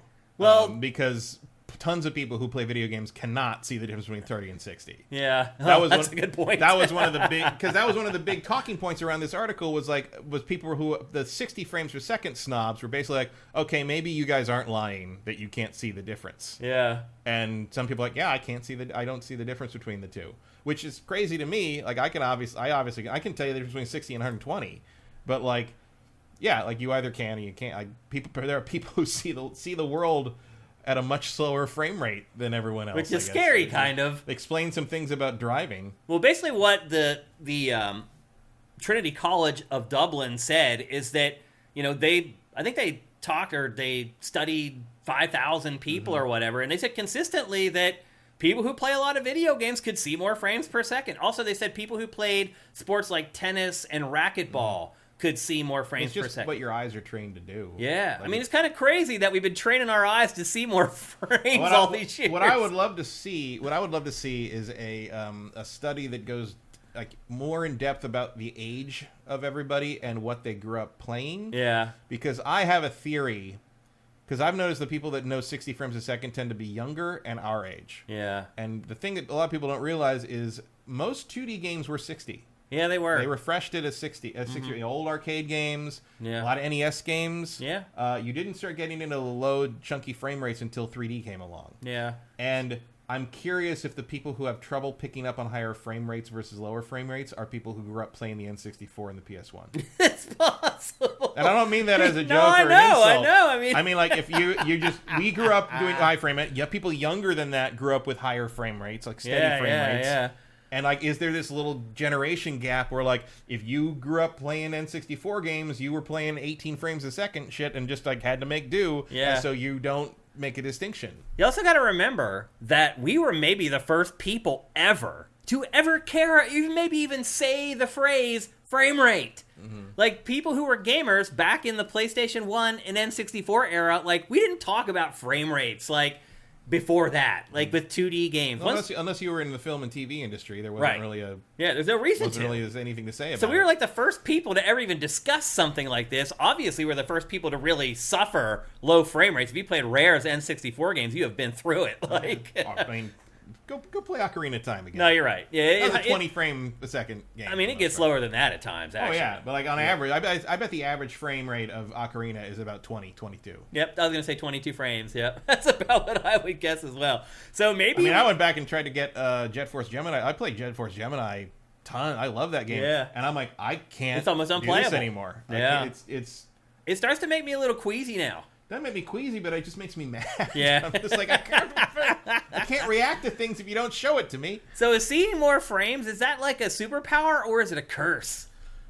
I don't think it really matters. Because like, I think it depends how, like, like, in your own head you get. Because it's like, I can play a steady frame rate, whatever it is. Yeah. I don't mind 30 frames if it's like locked. I played 100 hours or something of 60 plus frame Starfield, but when I switched over the console in the living room with the same save, it went down to 30. And at first I was like, whoa, I guess that's different. And then like 10 minutes later, it was fine. Yeah. Like it's as long as it's not stuttering, I don't care. Yep. If it's locked at 30, I'm totally cool with it. I have no problem. And usually, like, I will usually default to performance just because, like, for the most part, like, I'd rather have it running smoothly. Because, like, I don't actually. I always default to quality. I'll try quality, but if quality stutters at all, I will switch back to performance. I played a game that we're going to talk about here in a minute where it stutters on quality. I can guess which one that is. Yep. So anyway, we are superhumans. We are superheroes. We can see things other people can't see, except it's completely worthless. That's the sad part. Lorondo says a family member 17 years older than me had motion smoothing turned on, could not notice it. It was yeah. Well, that's the other thing. It's like not being able to tell because it works both ways. Yeah. Like it's not just like, oh, I can't tell this thing is a bad low frame rate. Also, they can't tell that something's a higher frame. Right. And I've seen that with like when we started doing our Twin Peaks marathon several years ago. My friend at his house, and he had a 4K projector, and it was brand new. He'd never shown anything on it yet. And we started watching the first episode, and like 4 of us were like, "Motion smoothing's on. Turn it. You got to turn it." And he hates motion. He would not have left it on intentionally. He just didn't realize it was another setting he had to go into. Yeah. And like it was like 30 of us in the room. 5 of us were like, "You got to turn that off right now. Go back and replay the first scene." Like we're not going. He's like, "Oh yeah, we're gonna do it." And evereverone else was like, "What were you talking about?" No one could see. And I'm like, I don't know how you can't see the difference to that. It's all smeared and blurry. Yeah. It's it's too sharp.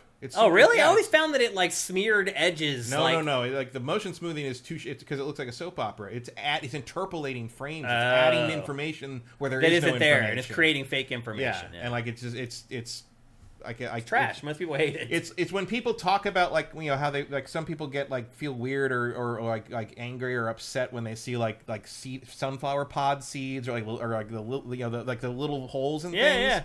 Trichophobia or whatever. Yeah. That's how I feel when I see motion smoothing. Yeah. I'm just like, get out! I want to rip it off the screen. Okay, let's move on to our next topic. We're actually back on Ubisoft, kind of. Ubisoft announced this week, Matt, that it is doing its annual big press event. I can't call it E3 press conference anymore. Once again on June 10th.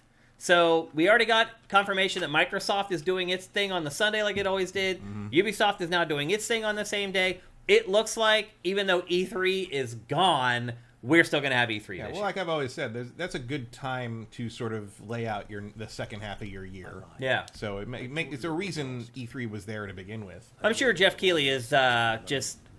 He's got to be very happy. Because he literally was just handed E3 on a platter. Sorta. I don't think he's going to get that kind of numbers, and he's not going to get participation from certain companies. Yeah. It'd be fine. Whatever. I mean, I'm excited, he needs to step the production value up of the Summer Games thing. I mean, it's just not on par with the Game Awards. No, I agree. It may never be, just because it's not ever going to I don't think it's going to generate the kind of money that the won't. Game Awards will. So, I understand why the budget's a little smaller there. But, I mean, he basically was just handed the world's biggest video game convention on a silver platter. And he had a little bit of something to do with it getting there. There's no convention. There's no con part of it. No, who knows? He's going to get all the good parts of it without having to worry about the bad parts. Sorta. He's not going to get in-person stuff. Yeah. No one's going to fly. He has people on. He still has people on his stage. They show up. Some, but it's not going to be E3. Yeah. It's not going to be that thing where you get that windfall of everybody being in town that even Game Awards has now. Yeah. I'm sure he'll try to build it into that, but I don't see it happening. Like the amount of money it costs to fly these people out and put them up in downtown LA is just not. There's no way. He wouldn't pay for that. No. I mean the companies won't pay for that. Yeah. Like I don't see it. You'll have trailers. There'll be stuff to see, but like this is always, I think, going to be a little oasis of news in a summer drought. Yeah, I mean, I'm excited because, again, it's June. There usually aren't a lot of video game releases that month. Having E3, Summer Game Fest, whatever the hell you want to call it, helps us as a show. It helps the industry in general keep the news cycle going. So I'm excited, and I'm glad that it's happening, and it's not that whole thing just isn't going away. That Keeley's going to fill that void, but boy, he really stepped into an advantageous situation here. So congrats to him, and I'm very happy that Summer Game Fest is going to happen during that same sort of second week of Might have June. A game or two anybody cares about this time. Yeah, exactly. So I'm pretty excited about it. Congrats to Jeff Keighley. It's all worked out just perfect for him, like it always does. I've never seen somebody so charmed in my life where everything just turns up gold every time. When your dad owns IMAX. It really is crazy. It works out pretty well for you. It does, yeah. You have all those resources that you can pull from to make things happen. It's just a perfect example of how the rich just get richer. Because it's like once you have the money, you have all the resources to keep making more money. Mm-hmm. So, again, congrats to him and congrats to us. I mean, it's good for all of us. There's still going to be some semblance of an E3 happening every June. At least it looks that way right now. As Liz Taylor and James Dean say in Giant, money isn't everything, Jet. Not when you got it. Yep, exactly. Yep. Next up, so we were wondering what was going on with the remake of Silent Hill 2. It was supposed to come out this year. Were we? Well, yeah, because I think up until, yesterday, we thought that maybe it wasn't going to come out this year. I thought it was coming this year, probably, but I wasn't going to bet on it. Well, who knows? We only have 2 trailers. We have, the Bloober team is usually pretty reliable. They usually hit their release dates. Yeah, they do. But we hadn't seen any gameplay from the game. We saw a gameplay trailer. Everybody hated the gameplay trailer, and that's all we have from it. They're still saying this year, and as it turns out, it looks like it is, in fact, coming this year. The ESRB just rated the game. When that happens, the chances of a game not coming out within the next 6 months are slim to none. Once you send it to the ESRB, the game's pretty much completed, in your opinion. You may have to make some tweaks based upon what the ESRB says. You may have to squash some final bugs. But the content is not changing, really. And so it looks like the Silent Hill 2 remake is, in fact, going to make it this year, and it's going to make it for my fantasy team, which is great, because I'm running out of games real fast with my fantasy team right now. So it's good to see that this one might come out, even though who knows what kind of a score it's going to get. But again, Silent Hill 2 Remake, rated by the ESRB. My guess is it'll probably make it October, November time, something like that. I mean, it Halloween feels is like a good time. Halloween release, but who God knows. I mean, if they're rating it now, that could be a July. Yeah. Really, which is a very weird time to put Silent Hill out. But. Yeah. My hope is that they're going to polish the game for the next 6 months and it'll come around Halloween. But maybe. We'll see. I hope that's the case. Or you put it out in July so you can have it on sale for Halloween. That's true. And really move some units. Yeah. I'm still really torn on this, whether I'm excited to play it or not. I have no confidence in this at all, just because not because of anything about, I know people hate Bloober Team for whatever reason or whatever. This is one of the best games ever made, and you are not going to improve on it. Yeah. Which is okay. Like I'm almost would be happier if they did not try to improve on it. I'm nervous about them trying to improve on it. I mean, the way to do it would be just to remaster the whole thing into the same, like Resident Evil 4 style. Yeah. But that's not what they've done. They seem to have really remade it from the ground up into a very different take on the material. Look that way, which makes me nervous. I mean, I don't think it's going to be an action fest like this trailer is. Everyone's like, oh my god, it's all come. Like, yeah, they're just showing. If I had to cut a exciting quote unquote trailer for Silent Hill 2, I'd throw a lot of bashing monsters with a stick in it too, because there's nothing else that fucking happens. Well, it was a gameplay trailer. It's the only gameplay that you have. Otherwise, just him running around town with a flashlight. Otherwise, it's this trailer. People walking slowly in the dark. That's pretty much all this trailer is. So I understand why they put out the combat trailer or whatever. I also understand why people thought it looked janky, because it does. But yeah, it looks like this game's going to make it in 2024. So if you're like me and you have it on your video game fantasy team, it's time to do your happy dance. Next up, Ninja Theory. There were big previews for Hellblade 2 that came out this week, Matt. A game that feels like it's been in development for frickin' ever. I feel like should be playing Hellblade 2, or I've already finished Hellblade 2 at this point. But it is finally coming down the home stretch. It has a solid release date for this year. They did a bunch of previews with the press this week. Most of them were pretty much glowing. And in the midst of all that coverage, Ninja Theory shared that it believes that people want shorter games. Now, oddly enough, it shares this belief after it's shared with everybody that the game is about 8 hours long, Hellblade 2. Well, if you made an 8-hour game, you probably believe that to begin with. Exactly. So. Now, it also claims that its fans, that's what they want, and the first Hellblade was also like 6 or 7 hours long, and it did fine enough to get a sequel, and so I do believe that there is a contingency of people out there that absolutely want shorter games. Yeah, they're called parents. Yeah, or older people in general. People who just don't have a lot of extra time lying around and want to still feel like they can accomplish something. How do you feel about shorter games? Do you think it's good for the industry or bad for the industry, or does it not matter? I don't care. Yeah? The game should be as long as the game should be. I agree with that. Yep. If you don't have a concept... It's a sexist concept, but I always think of what my dad's English teacher, or he said his English teacher told him when someone asked how long the essay should be. He said it should be like a woman's dress, long enough to cover the subject, but short enough to be interesting. I like that analogy. Which is not something we'd say today in earnest. But it does get the point across. Yeah. Like you want to do the subject justice, but you don't want to outstay your welcome. Going back to that, the reason I don't watch TV shows much anymore, because like.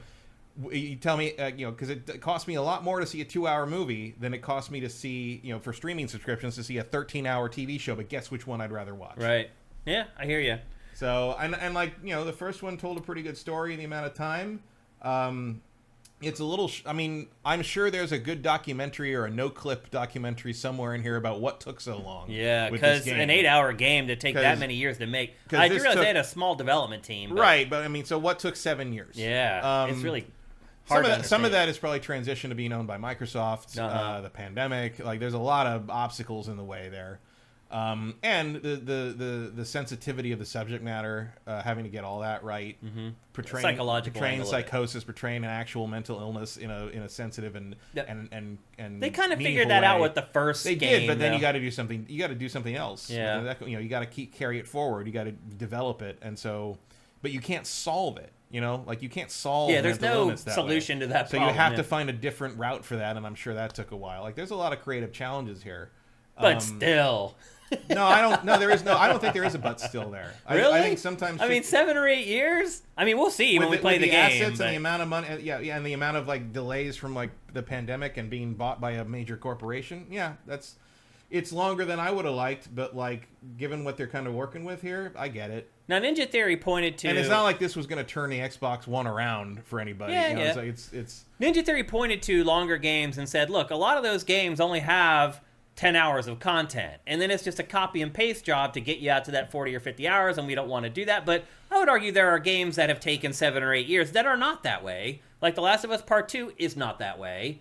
It has relevant content from beginning to end. It took 7 hours to make. But one of the reasons, bigger team, a huge, much bigger team, and much bigger budget, and I would argue one of the reasons Last of Us 2 is special is because it is that. Maybe. Not a lot of games do that. It's an exception. Yeah. Most games that are that long, especially in the modern Horizon era, Forbidden West was that way. Like, there's probably 30 hours of content there, but it took me 50 or 60 to finish it. Well, yeah, because there's about 30 hours of copy and pasted content there, which they do a better job of hiding, of sculpting. I would say, kind of like, I mean, The Witcher 3 is my template for that, where like there's tons of side quest stuff that doesn't matter, but everything feels unique. Yeah.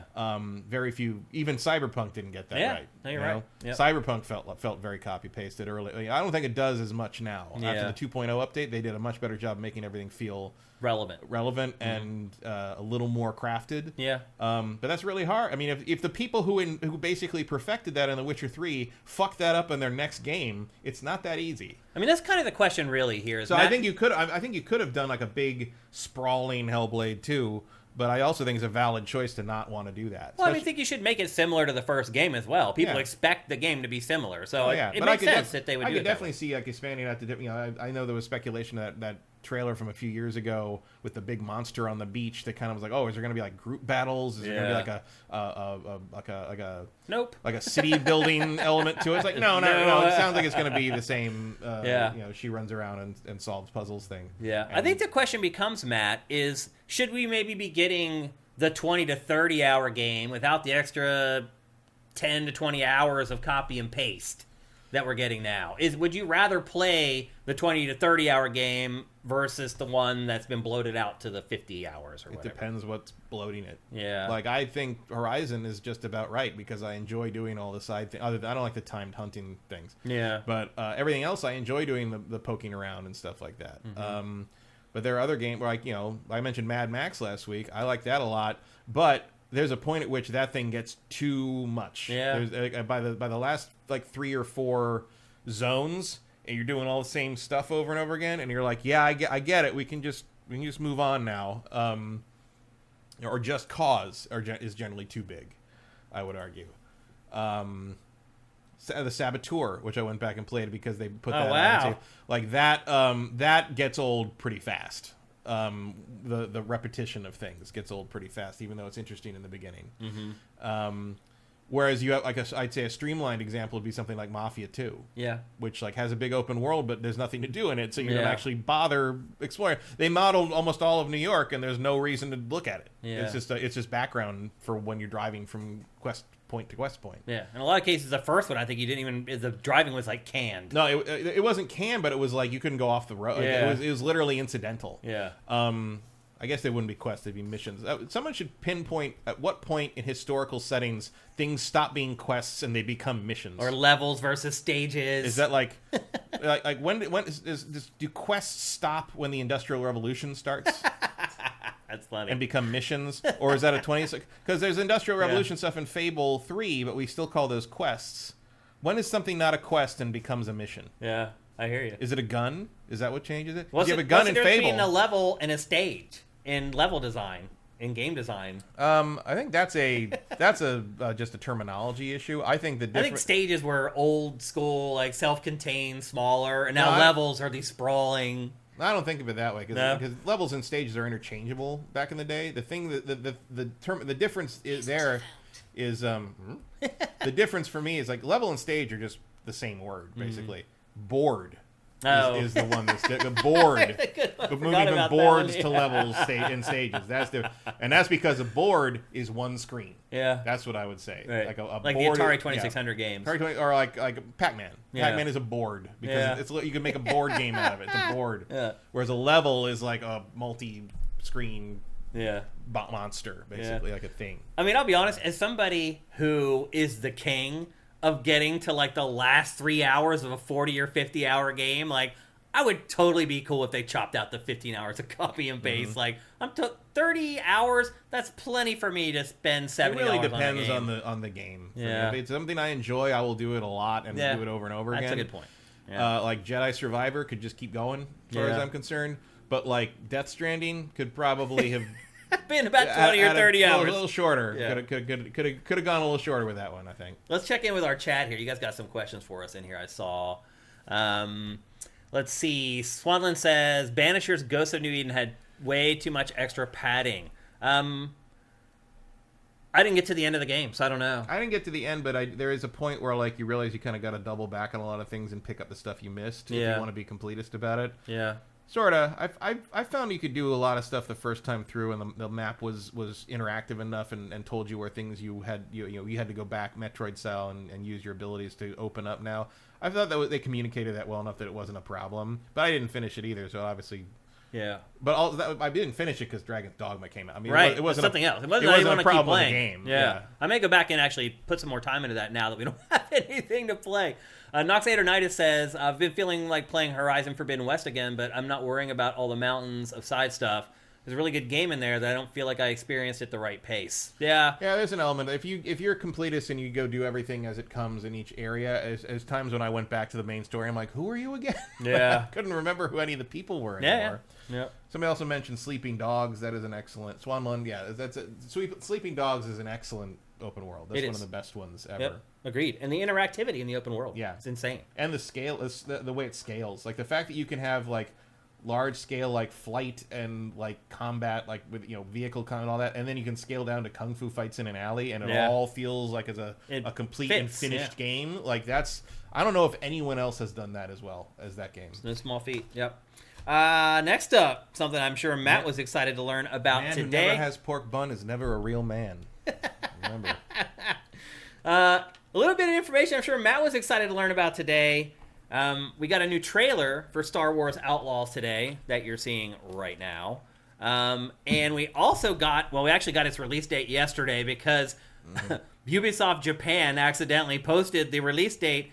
Star Wars Outlaws is coming out on August 30th, 2024. Called it. We were worried that we may not make it this year. Like, I didn't draft it in the fantasy league. So I was like, if you remember when we did the draft, I said I think it might come out in August. Yeah. And then slip later if their November-October game, which is presumably the Ninja Assassin's Creed game, isn't going to make it. Yeah. So I don't 100% believe this is coming on the 30th. I think it depends on a couple of factors. I mean, it is in this trailer, but we know that doesn't mean that much anymore. But I did think it was a possible August release. Yeah, and it is August 30th. This is way earlier than I thought. Like, I really thought... This is why I picked it first. Yeah, it would come down to like November, and we're like, oh, no, but... Gives a lot of leeway for it to slip and still come out this year. Yeah, so it absolutely does. Why I was confident with it in the beginning. And I do wonder now, if I knew 100% that this was coming out this year, if I would have drafted this or if I would have drafted Rebirth. I think I probably would have drafted this. Just for my personal interest, I'd rather root for a Star Wars game than a Final Fantasy is correct. game. Swan's correct. I was also basing it off merchandise because there's stuff related to this game slated for September, which is for like toys and stuff, which is like usually that's a huge they try hint. Yeah. And to be fair, because of the distribution system for like toys and retail stuff, even if this game slips to next year, that stuff will still come out in September. That has to happen. Yeah. What did you learn from this trailer that made you excited or not excited, Matt? What is the plot? I mean, the plot is basically that she seems to be some kind of small-time-ish hood of some kind, and she gets drafted by this guy to pull this heist that is vaguely defined, and whatever she does turns out real well, and maybe she has some connection. You make connections over the course of the game that seem to make you more important than they thought you were. and she ends up in Jabba's palace for something. There's a lot of stuff. Just going saw on. Han there in the Carbonite. Yeah, so it takes place between Empire and Jedi. It's important that they put that in the trailer. And well, you gotta throw a little original trilogy in there, and you gotta establish when it's taking place. Yeah. It's also interesting because there is almost nothing that takes place between Empire and Jedi. Right. Yeah. Shadows of the Empire was the big between Empire and Jedi thing from the old EU, which is no longer Dash Rendar is canon again. Okay. Not in any real narrative sense, but he's shown up in material, which is canon. So the Outrider and Dash Rendar exists. Yeah. The Moldy Crow, Kyle Katarn's starship, does exist. Kyle Katarn has not been mentioned, but his ship has. So that's anybody's guess. Although I think his ship, that might have been Jan's ship. I don't know.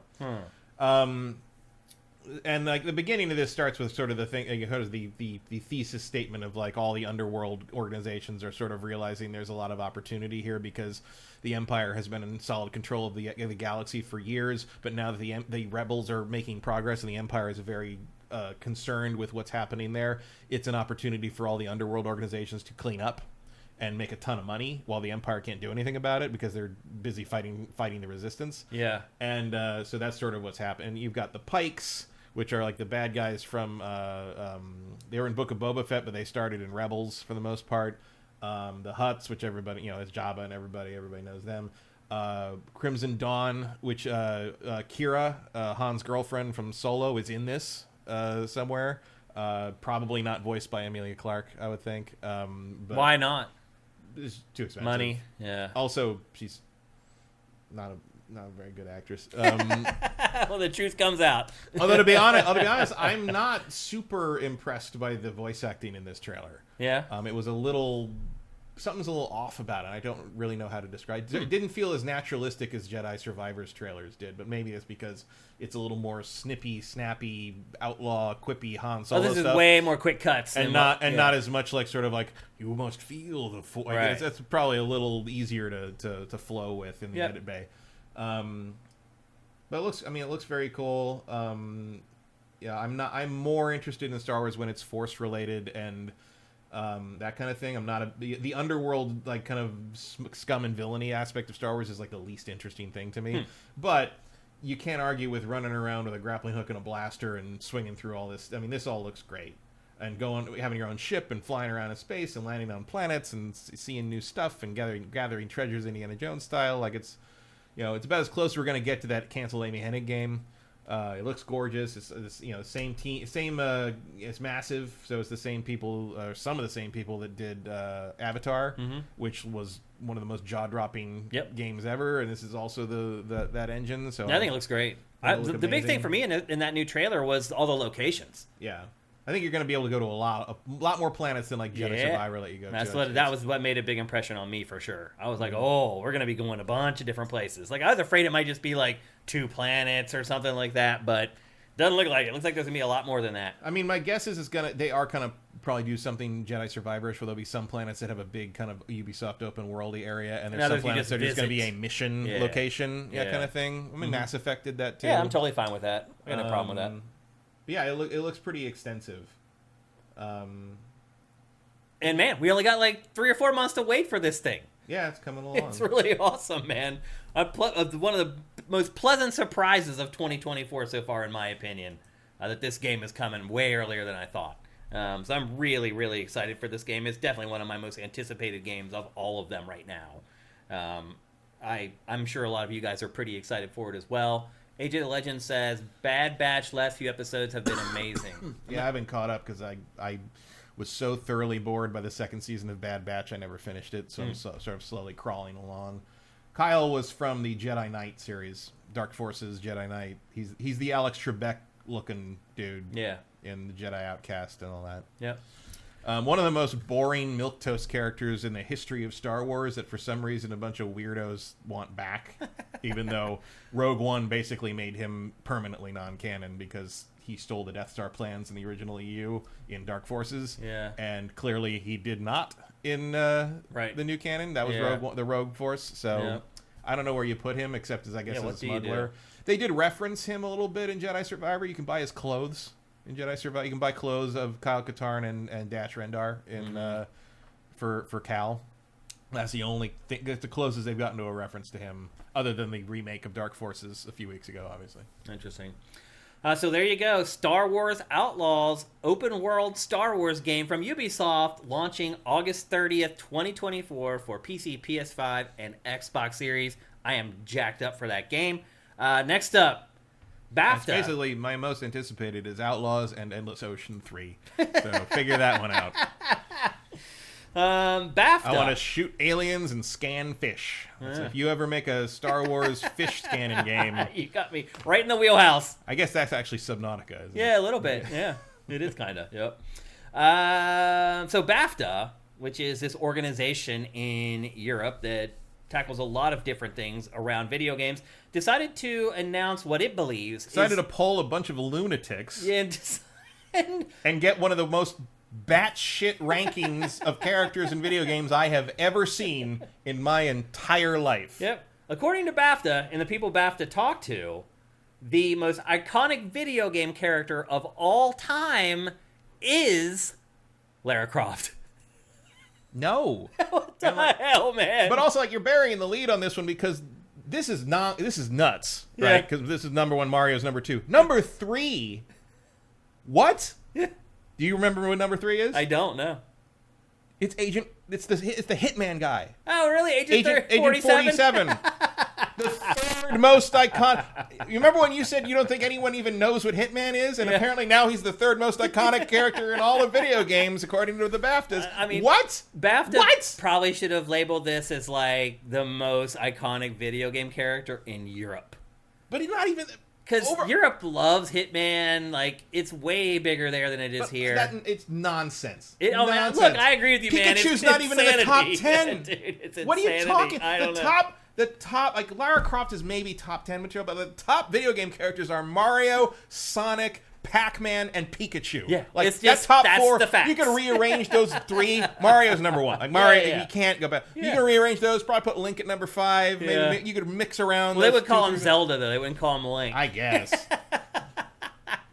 Wait until the casting for the live-action Zelda movie comes out, and people get mad that they've made Zelda a boy. Yeah. Well, I guarantee you that's going to happen. You'll see it online. These idiots have never actually engaged with the content they're trying to outrage farm over. Yeah, right. Happens all the time with comic books. It's going to happen with Zelda. They're going to be mad that Zelda's a boy. Yeah. I promise you that. Emperor Dread says BAFTA is a British organization. They just wanted a British icon to win. But why is Lara more of an icon in England than here? It was a vote. I don't know who they're polling here. I don't know, man. Like, maybe you could kind of almost get away with that result in, like, 1997 when she was being advertised on buses and stuff. But she hasn't been relevant in forever. Like, her last game basically bombed. Yeah, like, I mean, I liked it a lot. Yeah, I'm great. saying I really like the remake trilogy or whatever they call them. But, like, she's lost relevance. Like, even in 97, it would have been like Mario or Crash Bandicoot. A year ago, a Mario movie made $1 billion. What are you fucking talking about? Tomb Raider movies make what, about half of that, maybe? Yeah, not even. Maybe all 3 of them combined made $500 million. I don't even think that much. Yeah, but even if you go back to 97, like, it would have been Mario and, like, Crash Bandicoot. Yeah. And Sonic, probably. But you could at least justify her being high in the rank. Higher, yeah. She was her cultural relevance then. When she had her pointy triangle boobs. Yeah. Like, they were pushing her way harder then. She was a PlayStation icon to some degree at the time. Yeah, I was really surprised. Nonsense. I mean, we make fun of, like, the Video Game Hall of Fame nominees pretty much every year. This is way worse, to me anyway. Like, this selection I was like... Very silly. It really is. Like, anyway. Go BAFTA. Like, there's like everybody in that the top list was like, you'd be in a top 20, but the order's all wrong. Yeah. It's just bonk. Like, Pikachu not even in the top 10 is just insane. It's insane. Yeah. I mean, I don't, Agent again... 47? Are you kidding me? You go show a picture of that character to just people on the street in any city in the world. I guarantee you maybe 10% will even have an idea even who if he you is. showed the and barcode, most people are just going to call him Hitman. Yeah, they would call him Hitman. Even if you showed him the barcode on the back of his neck instead of just showing him from the front, like, they still wouldn't know. And reminder that there have been 2 Hitman movies. Right. That both bombed horribly. Well, they're not good. Yeah. But they existed. Yeah, they did. Been 3 Tomb Raider movies. Yeah. Maybe that's why. Maybe that's where this is coming from. They're Sort of. I They're mean, like, maybe, what games have had movies made about it? If they're it? polling BAFTA people who are movie people, like I've heard of them. I don't. Yeah. But then how do you get? Who remembers those Hitman movies? Nobody. I don't get it. I man. remember them just because they were. I remember they existed and they were bad. That's it. I tried to watch one of them. I made it about 30 minutes in, and I was like, I'm out. I remember one of them. I don't remember which one it was. Who was the guy? He's a famous, like, good actor who's played him the one time, and Timothy Olyphant. Yeah, it's very. There's a shot where he's running from an exploding room.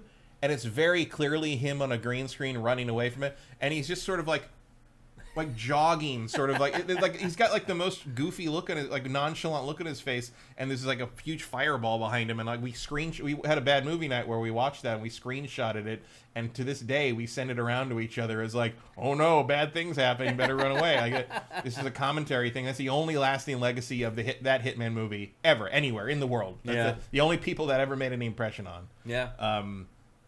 Like, I understand, like, but it's just like Agent 47. I don't even know if that would make the top 20 for me. That's absurd, man. Iconic? I mean, that's insane. Iconic? It's insane. He's just a bald dude. That's the other thing. It's like Lara, okay, brunette, long hair, big boobs. Yeah, like a lot of. I think there are things you remember her for. I think the top 10 has to be characters that non-gamers would sort of vaguely recognize, even if you don't know who. Lara, maybe everybody knows who even Mario if you call is. her Laura, you're gonna be like, yeah, I know, that's the Tomb Raider girl. That's Angelina Jolie. I know her. Yeah, most people would call her Laura. Yeah, that's the Laura, the ironic part about it. They don't even know her real name. But like, you get into the top, out of the top, the top 10. You're talking about like those 5, Master Chief. Yeah. Yeah. I mean, even Samus probably doesn't make the top 10. Like, if you or people would look at her and be like, I recognize that. I don't know what her name is. Pac-Man and Ms. Pac-Man are probably in there. Donkey Kong wasn't even on the list. It's insane. What? Yeah, it's crazy. What? Donkey Kong's tie is more iconic than Agent 47. Yeah, I couldn't believe it. And that's why we brought it up here. BAFTA, you guys are on drugs, man. I have no idea what you're doing. And I'll be honest with you, Matt. Like, Aiden's iconic hat. Like, when I see BAFTA's other awards, Dogs? like their Game of the Year award, I rarely agree with like anything that BAFTA puts out. And some of that is because of what qualifies and what doesn't qualify. Right. Yeah. But like, that list was bonkers. It's really bad. Yeah.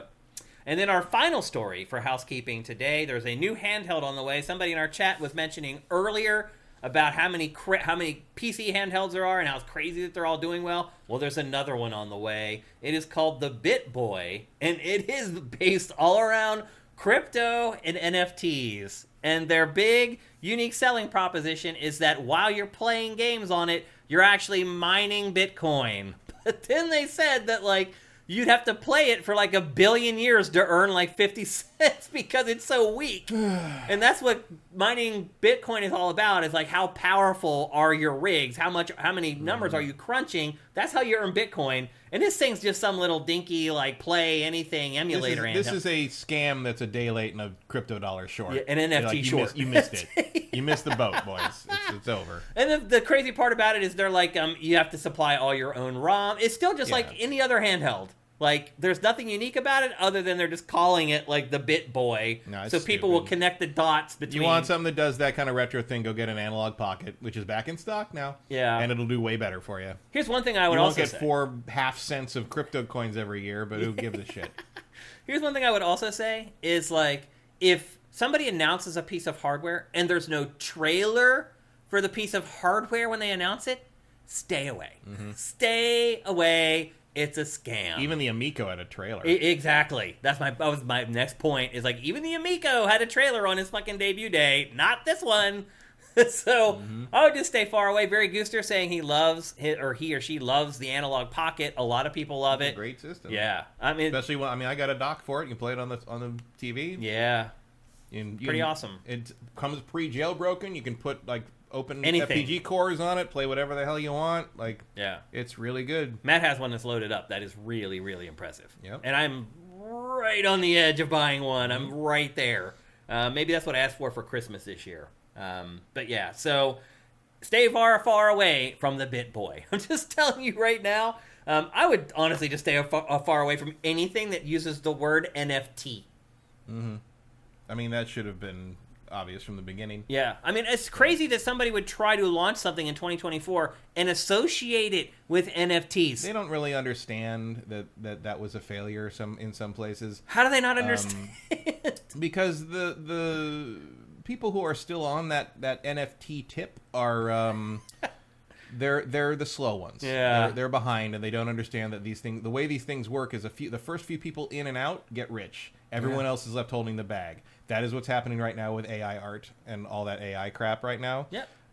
If you ever see someone who's talking up AI art, that's not even AI art. AI can't make art. It's not art. It's image shitting. It's smashing shit together. They're just montaging stolen art together and shitting out an image. Yeah. You see someone talking up AI image generation, go into their timeline, go look at their history of posting.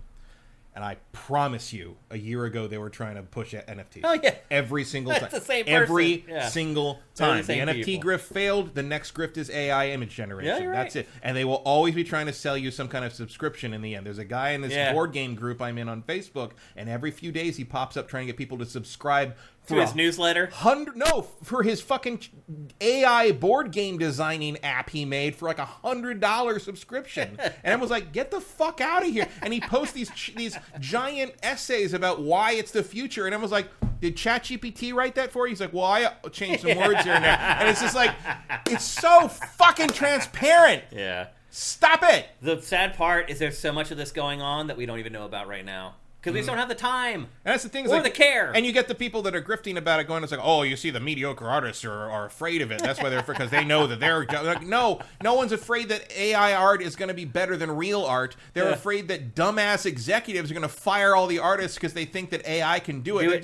There's going to be an adjustment period where corporations have to learn that the general public will not accept this garbage as the art for things they pay their hard-earned money for. Well, we have to make sure that the general public, in fact, does reject that, because I'm not so sure it's going. They already are. I see huge pushback on all that stuff from so. every walk. Even if it's someone who doesn't understand what AI art necessarily is, I've seen people look at because people have tried to push like card games and like board games with just all AI image generation, and even people that don't know what the AI image generation stuff is will be like, why does it look weird? No, you can pick up on it. Yeah. Or that's just missing, like the hands are turned backwards, or like it's just And weird. There's always the thing of like, well, eventually it'll be indistinguishable. No, it will not be indistinguishable, because eventually they're just going to be feeding on their own algorithms, and if there's no more art to ingest and steal, they're just going to be pumping their own stuff. And also you can tell what they feed it on. It's like there's a reason you so much AI image generation looks like a bad Zack Snyder movie, because the people who feed this shit into the AI algorithms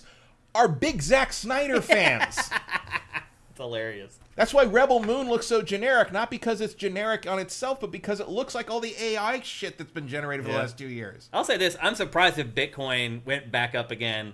Like when it fell down to like 16,000 a coin, I was like, it's never going to go back up. Dude, it's at like 70-some thousand now. Because Bitcoin to some degree is a self-contained ecosystem. Yeah. Like the people who are like hardcore into that, the hodlers, yeah, are always going to be able to manipulate that up and down to some degree. But the challenge becomes, try getting actual money out of that. Right. Like if you hold a Bitcoin right now, try getting your actual full value of Bitcoin. Bitcoin. You can get your money. Not if you were trying to really cash out.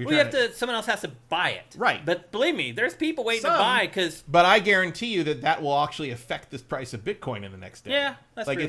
That's how sensitive the market is. I'm still surprised it's shot up so much. Like from where it was down at like 15. There are enough hardcore people on that hold enough chunks of the Bitcoins that they can basically manipulate that market back up to some degree. It may or may not go back up to where it was. Yeah. But there's always going to be a dead cat bounce, as they say, just because of the nature of the cult surrounding that. Mm-hmm. The question becomes if any one of these major players ever decides they want to get out and actually have real money instead of this play money, that's going to affect things in a way that may or may not be recoverable. We also have to remember that's going to happen all at once. Right. Because you got to realize there's people our age who all bought Bitcoin.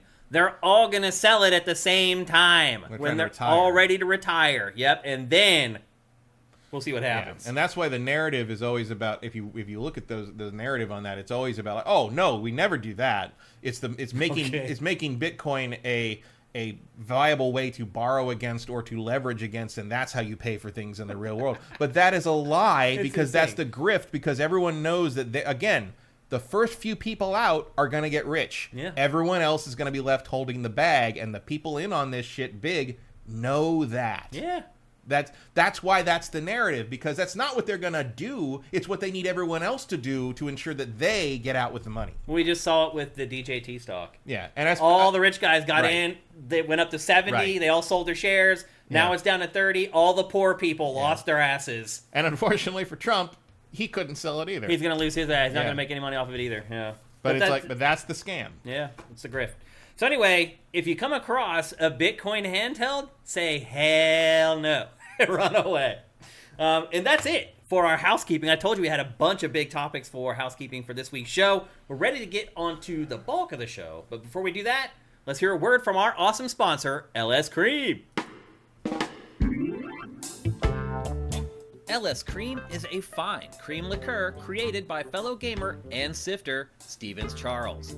It's inspired by an ancestral recipe from Haiti called Cray Mass, and a double gold winner for its original taste at the New York Wine and Spirit International Competition. LS Cream can be enjoyed on the rocks or as a mixer for drinks with its rich blend of fresh cream and neutral grain spirits with notes of coconut, vanilla, cinnamon, and nutmeg.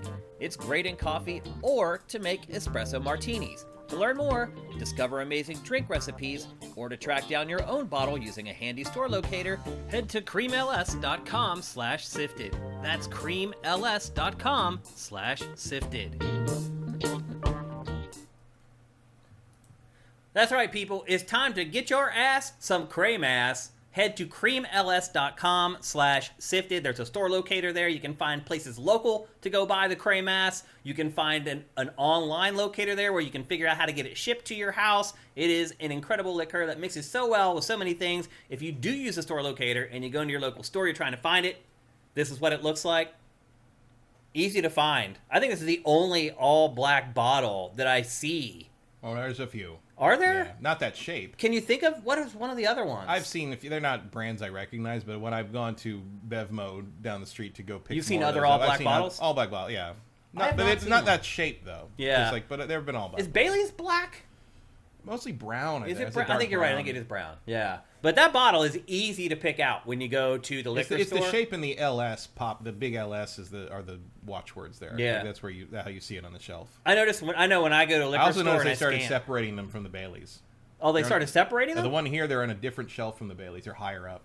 Is that good or bad? Well, Bailey's is on the bottom shelf there, and LS Cream is 2 shelves up, more closer to like low eye level. Well, that's where you want it. So I you want it at eye level. Yeah. Again, go to creamls.com/sifted. Support Stevens Charles more than anything. He's an awesome guy.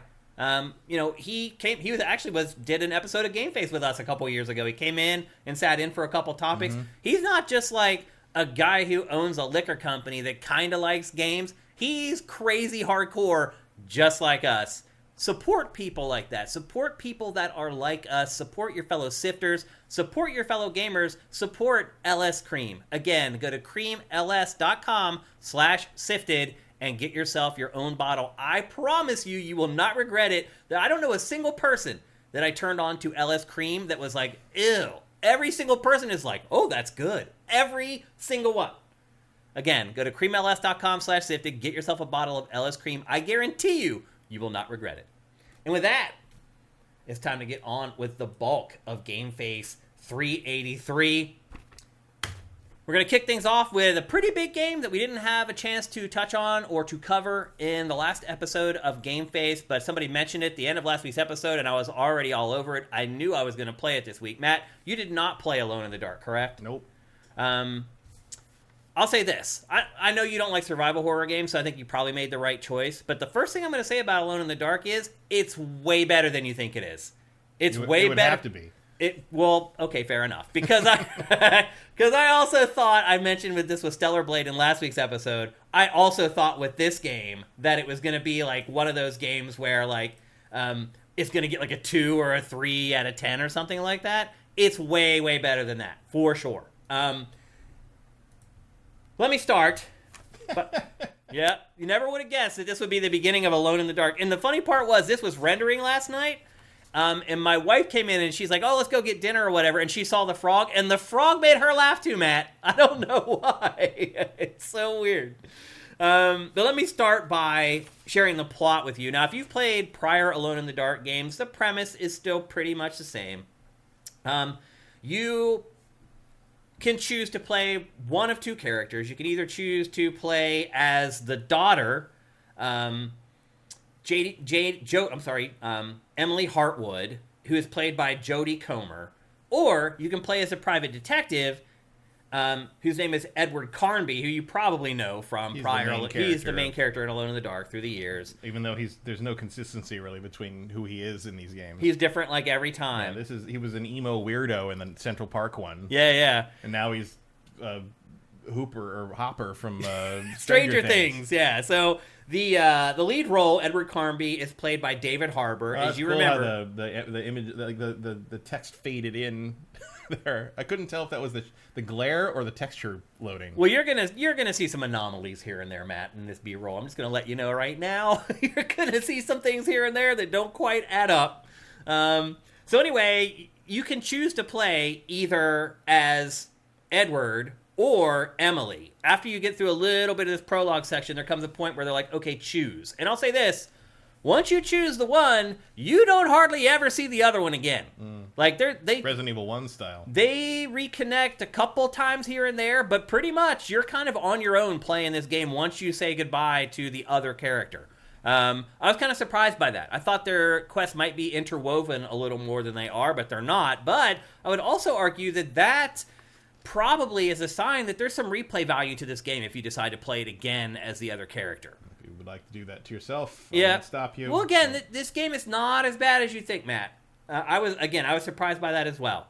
And I will say, too, that this game, appropriately, is kind of a cross between Stranger Things, Blair Witch, and Alone in the Dark, and with a taste of The Conjuring, because you have the male-female team who are trying to solve supernatural mysteries. That gets you to the Conjuring part of it. But basically, he is a private investigator. She has come here because her uncle has gone missing. They've been trying to contact him. I cannot figure out why it's chugging. Matt, that was what I was getting at. I'm playing this... Like, it's chugging when he just raises his arm. Oh, there's scenes in this game where you open a book and start flipping the pages and the frame rate bottoms out.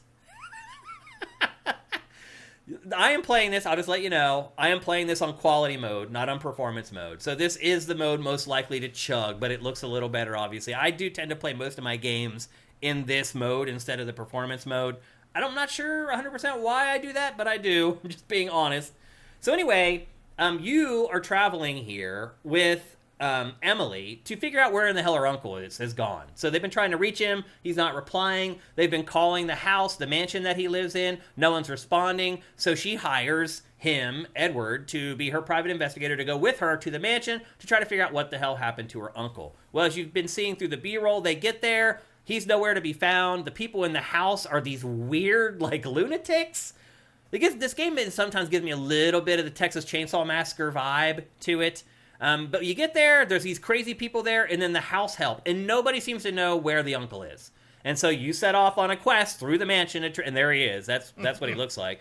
You set off on a quest through the mansion to try to find the uncle, basically. And as you start digging in, you find that item that the uncle was holding right there. It's like this talisman. It's like this magical thing that you use throughout different parts of the game to put onto objects in the game. And it almost is like a combination lock, like, solver that you can put on objects, and you put a code into it and it'll like unlock doors, or sometimes it shows you a glimpse of where you need to go next in the mansion.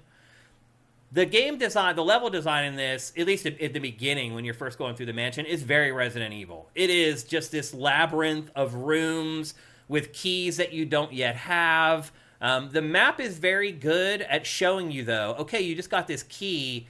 Start flipping through the floors of the map, you'll find an icon that'll show you where you need to take that key. And that is huge, because otherwise you're just going to wander around basically trying to use trial and error to figure out which lock you should be trying to unlock. The game does a good job of kind of guiding you in that way. But I'll say this too, this game does not hold your hand per se. Like, there's a lot of times where you do need to figure out what you need to do on your own, and it can get a little frustrating at times. I'm not going to lie. I hadn't really played a survival horror game like this in quite a while.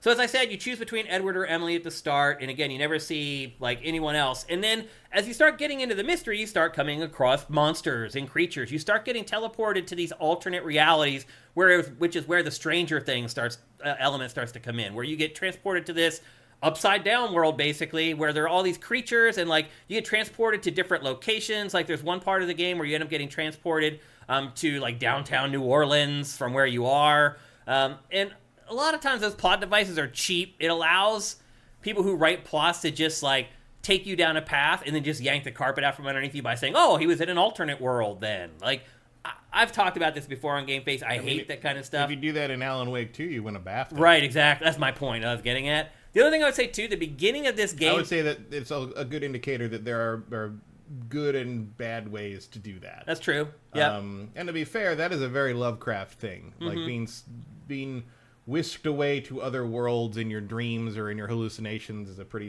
these have always been, the very first one is very much a Lovecraft story. So they are kind of going back to the roots on this. No pun intended, because everything seems to be a plant made out of a plant. I don't feel very impressed by the hitboxes on it. It feels like you're missing when you shouldn't miss a lot of times here. Oh, Matt, the hitboxes in this are a problem. I'll get to them in a minute. It's not just about aiming either. It's about like traversal and stuff like that. So eventually you start getting transported to these alternate realities where all these creatures are. You're fighting all these creatures. And then you go to the mansion back into reality, and like nobody talks about it. Nobody ever says, hey, you seen these monsters running around the mansion? Like, hey, here's how you should fight. Like, he doesn't talk about it. When he runs into people in the mansion, and like he literally has meetings with like, let's go talk to the doctor. And he goes into a very normal doctor's office and talks to him about the medical conditions that the uncle has. And he doesn't bring up that there's monsters running around the mansion that he has to keep fighting and killing with guns. Like, it's so bizarre. He doesn't talk about it either. Like, he also runs into those weird, creepy people that we saw in that first cutscene when they get into the house. And those people act like nothing is happening. I don't know. I don't understand, like, why it's that way. It's this weird, disconnected dissonance where he's the only person that's like, even when he runs back into Emily, like later on in the game, he doesn't say to her, holy shit, man, there's these monsters running around. I have to shoot him. I'm running out of ammo. Like, nothing. It's so freaking weird. Like, it's one of those games where you're just constantly guessing, like, is everybody living in an alternate reality because nobody wants to talk about the monsters and they just know it's there and they know he's dealing with it because he's all... I'm just like, what? But the base of the game is, and the plot, ultimately, is running around the mansion, solving puzzles, every once in a while getting into combat while you're trying to figure out what the hell happened to this uncle. And we were talking earlier about pacing, Matt. The pacing in this game is abysmal. This is my biggest issue with this game overall, is that you go through these crazy long stretches where you're in the mansion and you're doing the crazy old school Resident Evil thing. Here's this key. Where do you take it? Here's this talisman. Where do you use that? Oh, here's this garden hose. What's that used for? Oh, there's this hole over here that you need to fill up with what? Like, there's huge stretches where you go like an hour and a half or 2 hours just doing that stuff. And then it's like the switch flips, and then all of a sudden it's about combat, and you're fighting the horrific creatures with the guns. And like most survival horror games, you don't get much ammo. You're always solving like locks and stuff like this. Again, it never mixes it. It's never like you do this for 5 or 10 minutes, and then you're in a fight. It's like you do the puzzle stuff for like an hour, and then you fight for an hour. And then you go back to the puzzle stuff for an hour, and then you fight for an hour. Like, it never mixes things well, and it feels like you're doing the same thing for way too long in this game. And that is my biggest complaint, which actually is kind of good now that I think about it. Like, if that's my biggest complaint with that game, it's probably doing a lot better than maybe you thought it was going to do. What else we have to talk about here? So the health system, the way the health system works in the game is you get hit by the enemies, you take damage, you have to take drinks. I think it's like a flask and liquor that he's drinking. He drinks throughout the whole game. Like, every time you meet somebody in the house, they always have liquor. Like, hey, you want a drink? Like, he never thinks twice about maybe they're going to poison his crap. Like, I mean, that's how it was back in the day. I guess it was. Yeah. Go watch Bewitched. Everyone's just constantly drunk. Yeah. Most, especially because like how water was unreliable in terms of dysentery and all that stuff. Like, people drank alcohol as like the safest drink for like. Yeah. History makes a lot more sense when you realize that most people were kind of smashed all the time. Like, most people would come home from work, and the first thing they do is go to their minibar and make a drink and like drink their drink to take the edge off after work. Or like, people don't really do that anymore. Yeah, it's kind of funny. The punchline of half the business-related jokes in Bewitched is make it a double. Yeah, it's that's right. Yeah. It's like the most relatable thing. It's like, oh yeah, make it a double. Make it a double.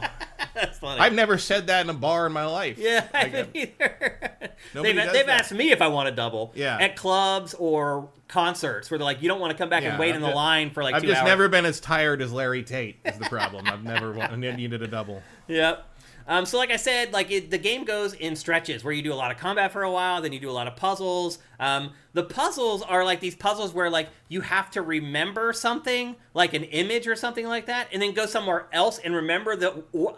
I did things in this game I haven't done in years, Matt. Like I took pictures of my TV screen playing this game because the game itself doesn't do a good enough job of cataloging stuff like that for you. So, like, there's a lot of times where you have to compare an image or a picture on the wall and cross-reference it with something else. When you go and look in your, like, log in the actual game interface, you can't see it. Like, the picture's, like, this big and you can't blow it up. So I started taking photographs with my cell phone of my TV screen with that stuff. Like, that's a shortcoming. Like, a game should handle all that stuff. I can't remember the last time I did that, Matt.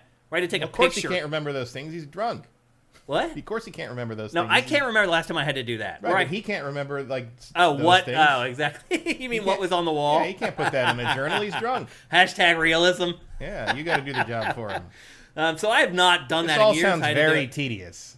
It's not, though. I enjoyed playing this game. So let's talk about the gameplay.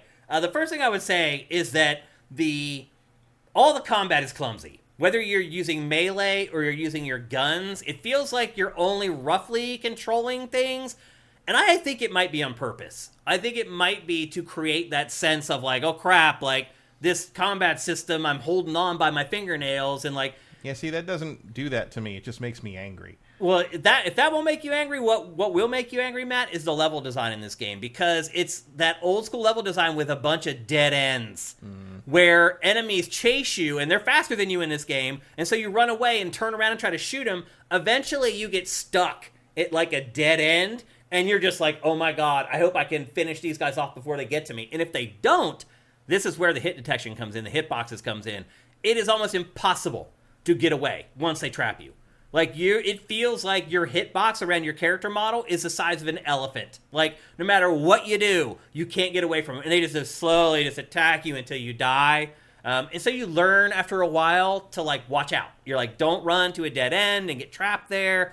A lot of the game is learning the enemy behavior and then recognizing the level design and manipulating the enemy behavior around the level design. Like... There's stealth in this game. You can press triangle and you kind of hunch down and like sneak a little bit, but they still find you. It's like it does nothing. You could literally be hunched down and have that analog stick just barely push forward. So he's creeping, enemies still hear you. So I think what they want you to do is use a mechanic where you pick up stuff and throw it to distract the enemies. But that also has a weird mechanic where when you pick it up, you have to hold the trigger until you're ready to throw it. And when you release it, then you throw it. You don't, like, pick it up and then hold it and then, like, run around and then hold a button and throw it. Like, you have to hold that button in the whole time you're trying to avoid the enemies while you're throwing the distraction object. So, they try to do stealth in this game. It doesn't work out all that well. And, again, the gameplay is a little loosey-goosey, but I think it does add tension to the game. I feel like if I had Call of Duty's aiming system in this game, it would be way too easy. They'd have to, like, ratchet up either the amount of damage that the enemies do or the hit points that the enemies do. What I'm getting at is I feel like they've found a pretty good compromise on this stuff, Matt. Like, I feel like you're a gumshoe private investigator. You're a little bit dumb, honestly. Like, the way he portrays the character in this, he's a little bit of an idiot. He's like a drunk or whatever.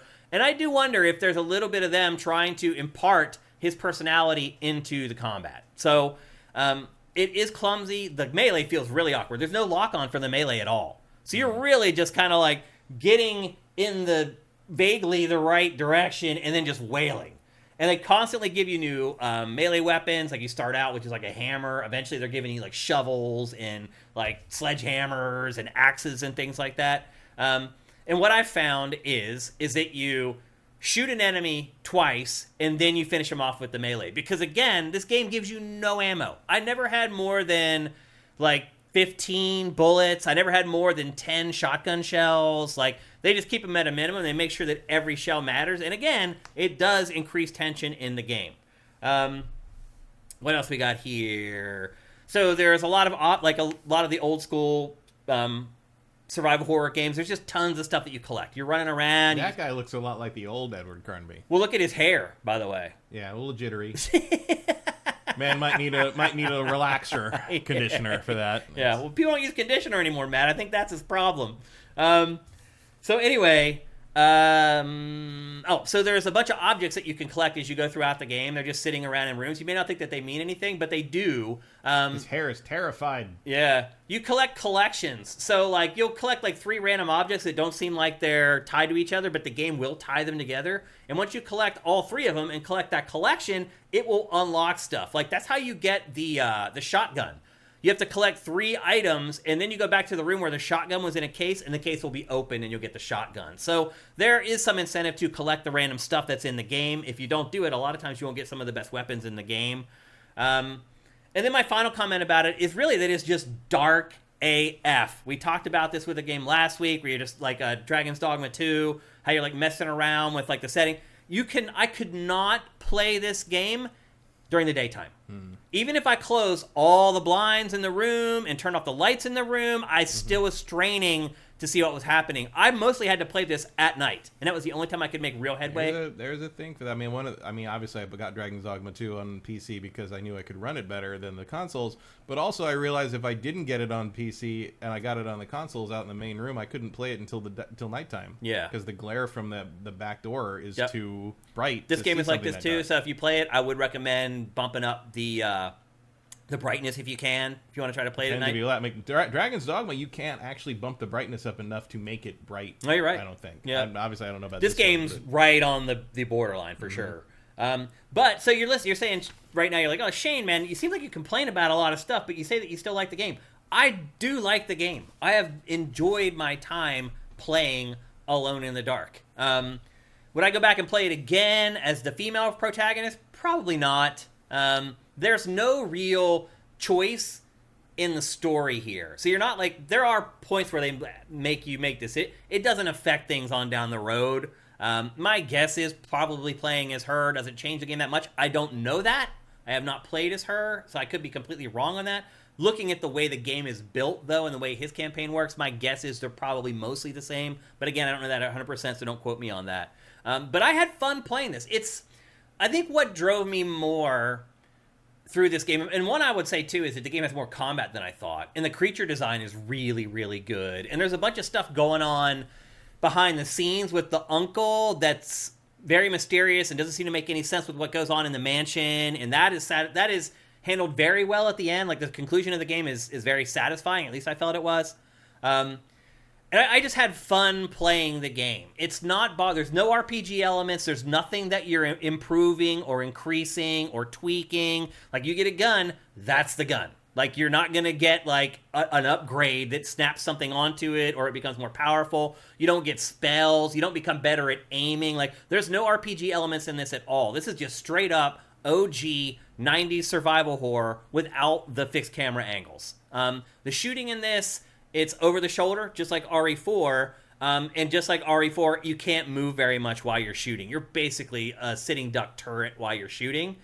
And again, that adds a little bit of tension to games that some games don't necessarily have. And so I had fun with this. Like, I've had fun going back and solving these old-timey survival horror RE puzzles that I haven't fiddled around with for a really long time.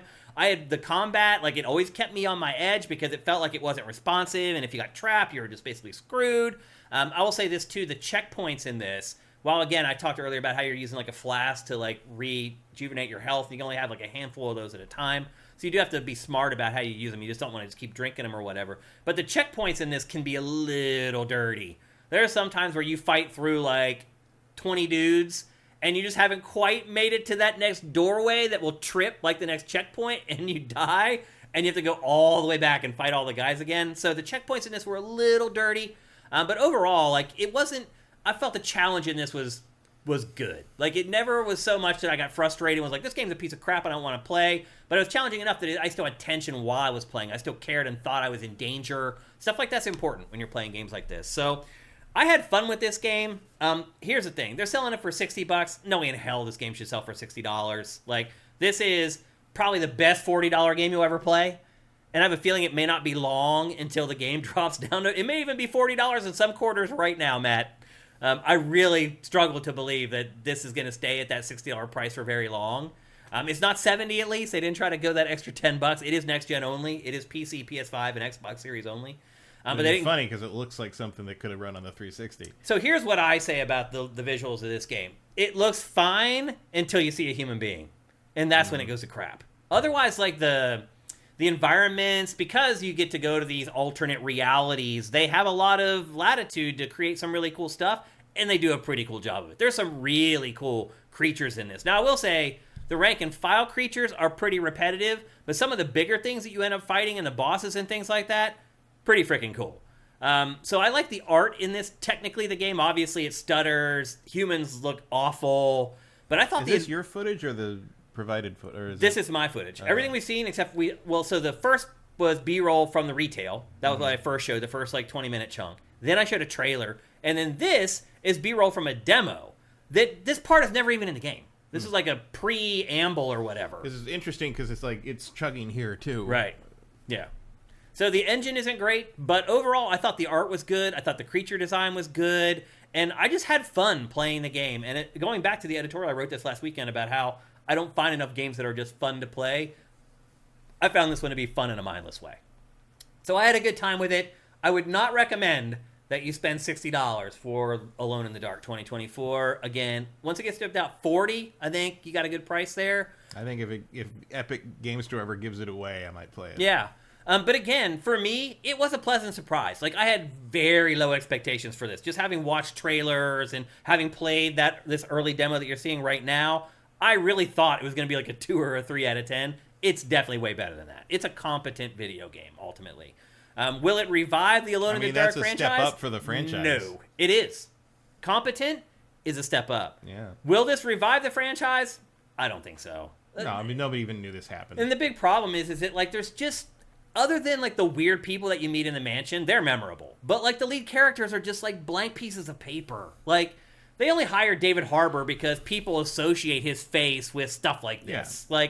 It's not that he's a great actor or he was some iconic face that people are going to remember. And that's what you need. Yeah, you're just trying to get on the Stranger Things coattails. Which, unfortunately, this came out... if you put this out around the same time Stranger Things Season 5 came out, you might have something. Yeah. But they didn't. They put it out in a year where Stranger Things is a non-issue. So yeah. That's kind of weird. I mean, you probably don't have the game's done and has to come out when it comes out. But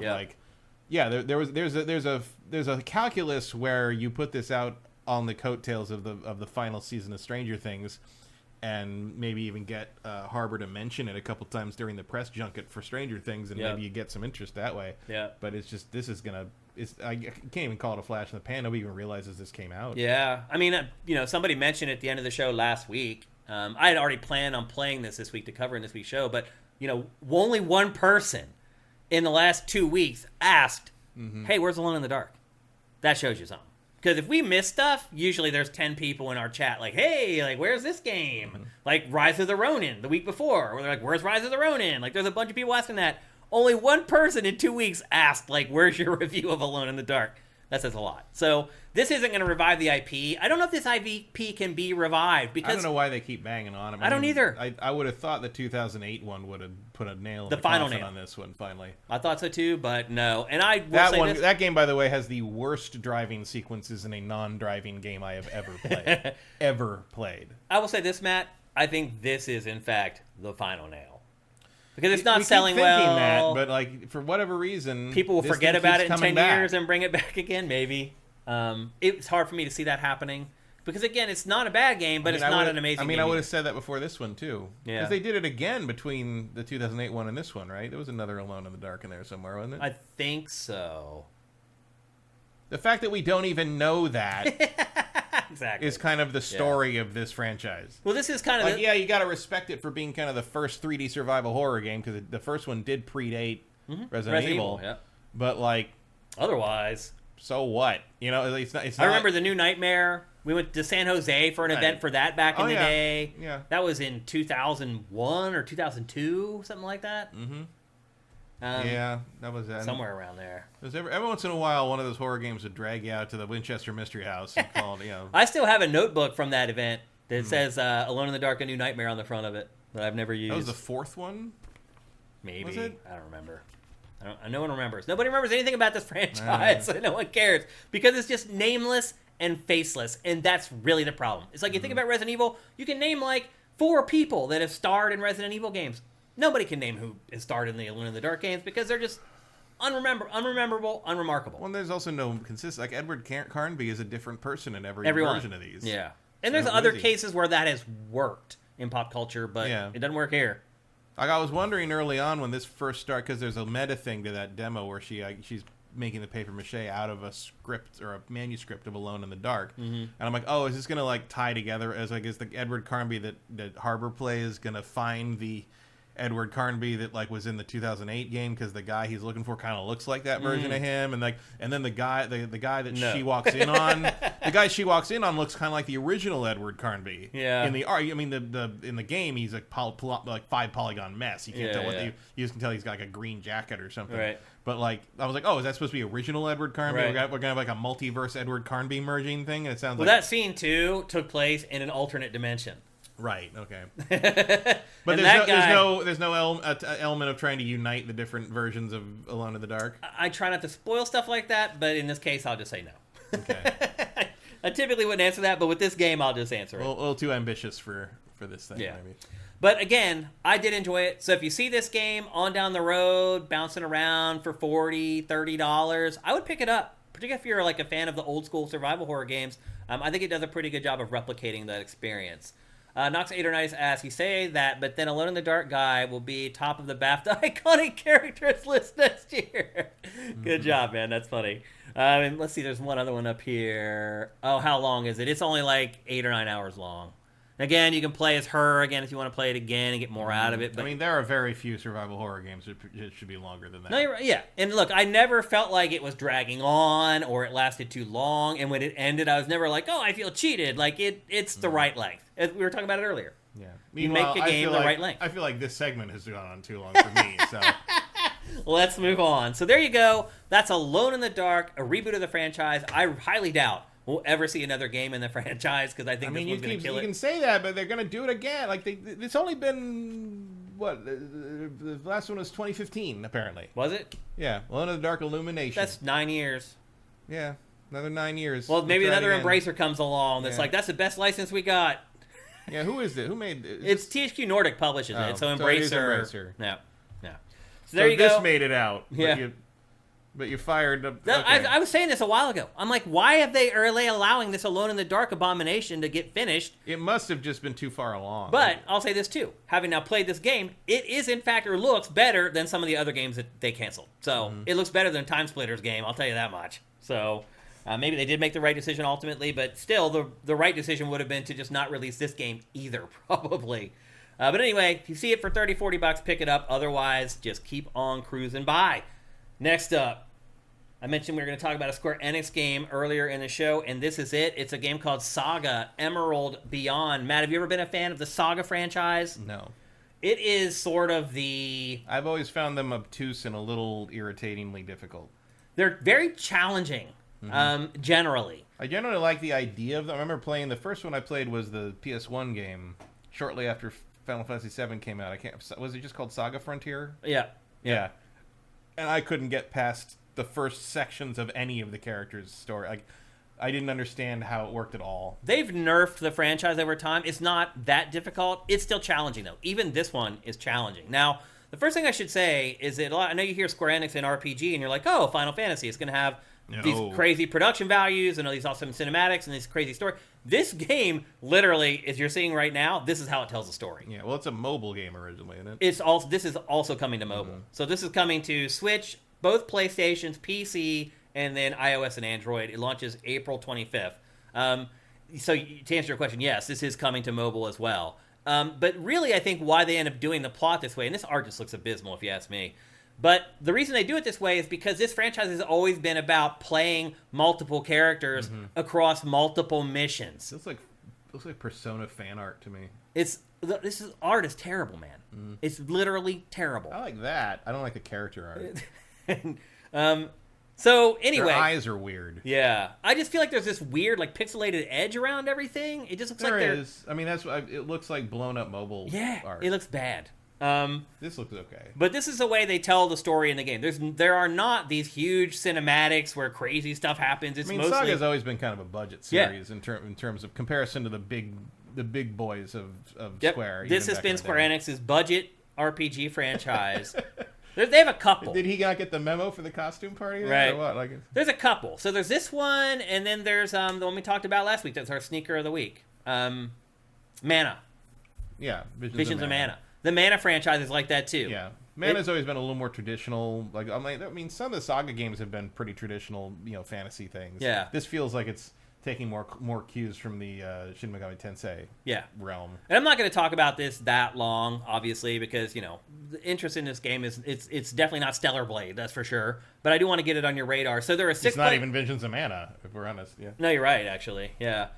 So there are 6 playable protagonists in this, and there's a demo out right now on every platform it's available for. The cool thing that they did with this, Matt, is that every demo has a different protagonist that you can play. So I played PlayStation 5 and I had to play this guy. This guy has these pawns basically that are his party. So these little almost like puppets that are a part of his party that can grow and get better as time goes on, but they're also very disposable and you can pick up new ones at any moment. The other protagonists are completely different. Each one of them does things completely different. Not just with how they can their mechanics, but also the setting. Their setting is completely different for each one of these, and that's why. That's kind of the trademark Saga thing. And I think that's why also the production values are a little worse in these games because you got to make 5 different games. Yeah, basically. So I think that's why it's worked out that way. So I played this guy. He has these pawns that he can use as his party or whatever. But then there's other protagonists. Their whole plot and all the characters in that are robots, and it's sci-fi. And then there's another one that's traditional fantasy. So one thing I would say about this is they that like to do different time periods that sort of link up later. It kind of satisfies whatever RPG itch that you have. Whether you like high fantasy, you like sci-fi, whether you like dark fantasy, there's a little something for everybody. If you like good production values, you're going to be kind of out of luck. Now, once you're in combat, I think the game looks okay. It's all right. It's not great, but it looks okay. The spells are kind of awesome. But that's the thing that separates this game more than any others is the combat. So it uses this weird... And you'll see it here in a minute once the combat gets going. But it has a timeline mechanic on... It's this bar at the bottom of the screen. And it shows you, one thing it does is it shows you how close you are to the enemy. Literally physical distance, how close you are. But it also shows you the order that that your party is in, whether some people in your party can attack or not. Because the other thing that's really important in this game is your formation. A lot like Unicorn Overlord, where formation matters a lot. It also matters in this one. Literally... sold 500,000 copies. Yeah, but now it's on discount. It's already half off or whatever. But it's the fastest selling Vanillaware or something. Which is great. They deserve it. For a game like that, that's impressive. But now you're seeing it, actually. Perfect timing. So you're seeing formations. They're just as important in this as they are in Unicorn Overlord. In fact, there were boss fights where I had one formation, got wiped out in 2 turns, just changed the formation with the same party members, won the battle the next time. And there's a lot that goes into that. So enemies will have, as a part of their party, objects to block you from attacking them. So it may just be a wooden box or whatever, but the wooden box is a part of the enemy's party, and until you destroy that wooden box, certain party members in your party cannot attack. And so it's very important that you keep looking at that timeline because it also, the amount of space that you have on the timeline will affect what the enemy can do. So if you allow the enemy to have a lot of space on that timeline, it means that they can pull off more powerful attacks, basically. So you need to watch what they're doing. The text on this is bizarre. I cannot imagine that character saying the phrase pretty dang wacky. Yeah. But here he is. The writing in this, the voice acting in this, all abysmal. Literally abysmal, the English voice acting in this. Again, I was where did you hire... It's a little bit like what we talked about last week. It feels like they're not native English speakers that they're hiring to handle the English voiceover in the game. So that's basically how the combat works. So the other thing that's important about formations is the formation that you choose determines how many attacks you have. So you'll see again when we start getting into combat here that every round you have a row of golden stars. And each star is basically an allowance for your attacks. So your character will have 4 or 5 different attacks at your disposal, and each one costs a star. Some are 1 star, some are 2. The bigger ones are 3 or 4 stars. But again, you need to manage that because you only have so many stars per round. So when you first start, most formations are going to give you like 4 stars, which means for the first round, you can only use 1-star attacks from like the first 4 members of your party, and maybe that 5th person in your party can't attack at all. And in that case, then they will just defend. And as you go, each round, an extra star will be added. So by the time you get to the end of the battle, you have like 12 stars, and you have 12 different like stars that you can use to spend for your attacks in that round. And so managing all that stuff becomes a problem and something that you have to do to become good at the game. But that is just scratching the surface, Matt. In fact, I'm not even going to dive all the way into all the systems in this game because it just becomes insane how many systems there are in this. There are 17 different worlds total in this, Matt. 17 different worlds. So again, like I do cut them a little bit of slack on the presentation in this because they're essentially trying to create almost 17 different games in one game, which is kind of crazy. So getting into some of the deeper systems, like your race matters a ton. Like if you're a human, you can use this thing called a glimmer system where you just spontaneously acquire new abilities out of thin air. But if you're playing as like, oh, I lost my space in the notes. I lost it. I lost all the details. But the bottom line is that each class gives you a different way to acquire attacks. So as I said, the humans, you just get attacks organically. Other ones, you have to do very specific things to add a new attack into your repertoire of abilities throughout the game. So your race matters in this, or your the type of character that you're using matters. The BP is the stars, basically. And the other thing, too, is that the enemies also use that same system. So they also have a set number of stars that they can use for their attacks. So again, monitoring where they are on that timeline that you're seeing along the bottom, and then monitoring how many stars they have left is important, too, because if they have basically bogarted all their stars and have just been using these very light attacks through the whole way, and they have like a ton of stars, they can unleash a devastating attack. So all of that plays into the strategy and the tactics in the game. What else is there? From there, it just starts to go crazy. There's like combos and buffs that you get based upon various things happening in the world. There's a variety of different species, as I mentioned. So I mentioned the monsters will just take abilities from other characters, whereas the humans they just materialize. Ephemerals die easily, but they get new abilities when they reincarnate. The mechs gain abilities and techniques from equipment that they equip onto their mechs.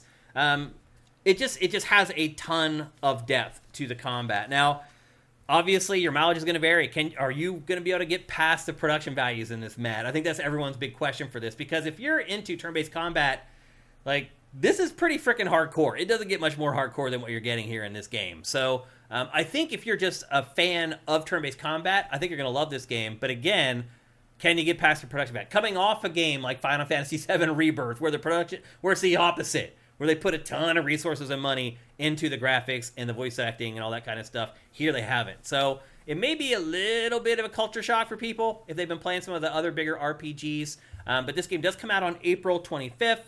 As you can see in the lower third there, it's coming to PC, both PlayStation, Switch, and both iOS and Android. But you could be playing Ayuden Chronicles, so... Which is also coming around at the end of the month. Yep, and we talked about that 2 days earlier. Yep, and we talked about that in last week's show, and we will absolutely review this. Will we review this? I don't know. This may be all you're going to get of Saga Emerald Beyond on GameFace, because it's a very light week, and there was a demo out there to play. But again, this does come out on the 25th, so just keep it in mind if it's something that you're interested in. The other thing I'd say, too, you're seeing in the B-roll here, like, eventually you get into these worlds where... like, you have multiple objectives to accomplish. So this is kind of like a hub you're seeing in this B-roll right now. Each of those, there's wells all over the place. Each one of those wells you go to is a world that you have to go to and fight all the way through and fight like a mini boss at the end. And then you get an object. And you take that object back into that overworld with you. And they're like, you need 3 of these. So you need to fight through 3 of the different well levels to come back. You have all the objects that you need to finish off that. And then you go into the next world per se. So... it looks simple. The game is not simple at all. And to Matt's point, it is very challenging. I did get to a boss in this that I could not beat. No matter how many formations I tried, no matter how many different tactics I tried, no matter how many different pawns I tried, I couldn't beat him. I fought him 10, 12 times. Your archenemy, Wooden Box B. Yeah, that's what I was getting at earlier. Like, they can use the boxes in their formation to block you from attacking them. So what I found is like just take out the box first because then it opens up your whole party to be able to attack. So there's all kinds of little strategy like that in the game. But if you're not into that kind of stuff, there's probably not a lot for you here. Again, the game comes out on the 25th, and it's called Saga: Emerald Beyond. All right. That brings us to our New York Sneaker Society Sneaker of the Week. And before we get going on that, if I can find it, here's a word from New York Sneaker Society. What's up, everyone? Shane here, and one thing you may not realize about me is that I am a total sneakerhead. That's right. I've been collecting Nike sneakers since the early 90s. My favorites are Air Max 95 and Air Max 97. Now, one thing that's different about me from your typical sneakerhead is that I actually wear the sneakers. And because of that, they can get dirty. And that is where New York Sneaker Society comes in. Using their advanced shoe cleaning products, I turned an old pair of Nikes that looked like this into this. With their cleaning products, your sneaker life can go from a year to 5 or more. I know that. I have shoes that are like 30 years old that I still wear because I've cleaned them. You can also lower your carbon footprint, by keeping your kicks looking fresh. For my daily drivers, I also appreciate New York Sneaker Society's Refresh Spray to keep them smelling great and staying crisp. Head to nysneakersociety.co/sifted to clean your shoes like a pro at home and get 10% off your order. That's right, that's nysneakersociety.co/sifted for 10% off. That's right, people. Go to nysneakersociety.co/sifted. That's SIFTD. Make sure you use that URL because anything that you buy at their website, you get 15% off for using that URL. And they have kits, cleaning kits that run the gamut in price. They have their big kit that's like $40. They have the Essentials kit, which I'm telling you, having used all their products, if you get the Essentials kit, it pretty much has everything you need to clean up those old sneakers in your closet. Those are like $15. And again, if you use that URL, you get 15% off. So once again, head to nysneakersociety.co/sifted and get yourself a cleaning kit. And one thing that we like to do every week here on GameFace is our Sneaker of the Week, where we find a game that has kind of been jumping up the charts, or maybe it was a new debut for the week and people are talking about it. We try to find a riser, basically, one that's sneaking up the charts and creating a lot of interest. And that game for this week is a brand new game called Eternal Strands. Did you check this out, Matt? A little bit. So this I know is... it's ex-BioWare people. It's ex-BioWare, ex-Ubisoft developers, all working on their first new game with this brand new studio. It is a Shadow of the Colossus-like, but a little more action-oriented. So it's more like a traditional third-person action-adventure most of the time, but then it has these elements of where you're climbing up big bosses and toppling the big bosses. So I would argue it's a more action-focused approach to the Shadow of the Colossus template. How do you feel about that, Matt? Is Shadow of the Colossus like sacrilege to try to copy it? I mean, there's a little bit of it in Dragon's Dogma 2. It's not sacrilege, but it's like you can't really recapture that.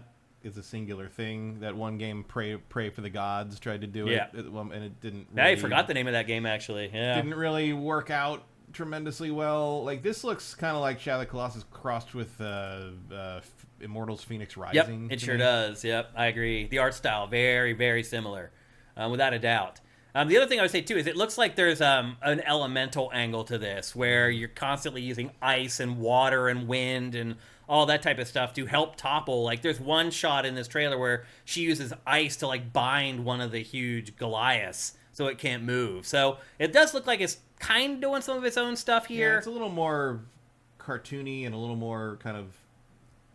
less serious. Honestly, it's a little more Power Rangers here. Like fighting the Colossi in Shadow of the Colossus is basically a tragedy, and that doesn't like she seems to be having kind of a good time. Yeah, it's a completely different tone. Yeah, there is no comparison there. There's influence, but there's no comparison for me. The pedigree's there with this team. But it's also like the gameplay of Shadow of the Colossus isn't really the draw to me. Like it's not. The fact that I can climb up a thing and stab it is figure not out the what point. the hell's going on, basically. Yeah. And kind of the presentation and the melancholy of it, and just sort of the larger picture, and like the detail of it down to the thing. You know, there's a tragedy and a horror to all of it. Yeah. And that is not clearly what they're going for here. Yeah. So sure, like I mean, I'm more interested in kind of it as a evolution of what they were trying to do in Phoenix Rising than what they're trying to like evoke of Shadow of the Colossus. But like, sure, I guess. The pedigree's there from the makers. So. Absolutely. Yeah. You're wondering why haven't they made another Phoenix Rising? Apparently, the people that made that game went on to do something like. Well, they did. We talk they canceled the second one. Well, also we talk about like Ubisoft not putting stuff out, but it's also like there was a big brain drain at that company. Oh, yeah. Like a ton of people left. Like I don't know anyone who works at Ubisoft anymore. Like and I used I to do, know but- tons. Like, but they all left or got laid off, and that's kind of the end of it. Now a bunch of the people that did that went to other companies. They're going to get laid off from those companies. I guess the culling is not over. Yeah. Hopefully it's over at Embracer though. Yeah. Embracer announced that it has finally stopped. That it's done restructuring. I'll believe that when I see it. But yeah, that's or what don't it's saying. see it. Like try to prove a negative, but I guess we'll see. But anyway, Eternal Strands, again, coming from former Ubisoft and BioWare folks. It is coming to PC, PS5, Xbox Series. No release date yet. My guess would be earliest, like, end of the year next year. Something like that. But I found it pretty interesting and like pretty a cool. January slot or something. Yeah, could be. Again, it's called Eternal Strands. And I'm wondering what that means, too, in the context of what we saw there. I wonder if the strands are like the elemental stuff that she's doing there. I don't know. Maybe, or just like the things that animate those big monsters. Oh, that's true. That could be as well. Once again, our sneaker of the week for episode 383 is Eternal Strands. And that brings us to our last topic for GameFace 383. We're going to talk about a little adventure game that everybody is kind of talking about and reviewing right now. It's a game called Open Roads. Matt, I'm a little surprised that you didn't play this, actually. Yeah, I didn't really notice it. It's on Game Pass. I should bring that up for those of you who maybe are going to check out our review of this. You can get it. I remember the trailer, but I just wasn't paying attention. Yeah, you can get it, again, if you're a Game Pass subscriber, it's basically for free. You get it with your subscription. If you actually buy the game outright, it is $20. And the first thing I'm going to say before we get too much further into this is that this game is 2 hours long. Mm-hmm. It is 2 hours, and it is $20. And that is, in my opinion, way too much. I mean, that's about what a movie costs. It is. I understand everybody has In a LA. different... Yeah, I understand everybody has a different quotient for games as far as like how many hours they should get per dollar. For me, $20 for 2 hours, that's a little bit too much for me. Like, this should be $10, $15 in my opinion at most. This is not just a walking simulator, although you may be thinking that by looking at this early trailer before we get into the actual gameplay of the B-roll. It is a point-and-click adventure game where you go room by room, you search the room, you try to find objects that you can interact with. I'm having trouble with the 2D animation mixed with the 3D. I'm having the same reaction I did to that, was it As Dusk Falls game? This game, I agree with you on this one. I liked As Dusk Falls art style. This one I do not. The other thing I would say, too, is if you watch the B-roll, you're not getting that they're not actually animating the mouths to what they say. It's just basically an emotion that they're trying to get to the player, and then they ramble on and keep talking. Like, I think the animation style in this I like better than As Dusk Falls, but I think the whole world needs to be that animation style. Like, you need to pick one or the other. Yeah, crossing 2D with polygonal visuals very rarely ever works. It's hard, man. Hard. I mean, Ayuden Chronicles does it. Yeah, and that works. It does because it's evoking an old style. Octopath Traveler gets away with it. HD 3D, HD 3D or whatever they call that. Yeah, that those works. games work. Yeah, this does not. This is a. There's a way it works. It's a place where it works. Like if you animate them a little more. If they're a little more detailed, the animation, like I'm thinking about like Last Express, like that kind of character animation would, or like the later Monkey Islands, you could probably get away with a smoother animation style. But I don't know. Like, they don't even try to make the backgrounds look similar, and just in terms of color timing, that's a weird choice. I agree with you. I don't think it looks. I don't think it's like a good the detail game. on the stucco wall. The texture on the wall. Is like, it's like it should be flat. Why? Yeah. Like, I hear you, man. You've done too much. In a weird way. You've gone too far. Yep. So this game is set in 2003. So everybody has like flip phones and like that's where the technology is at.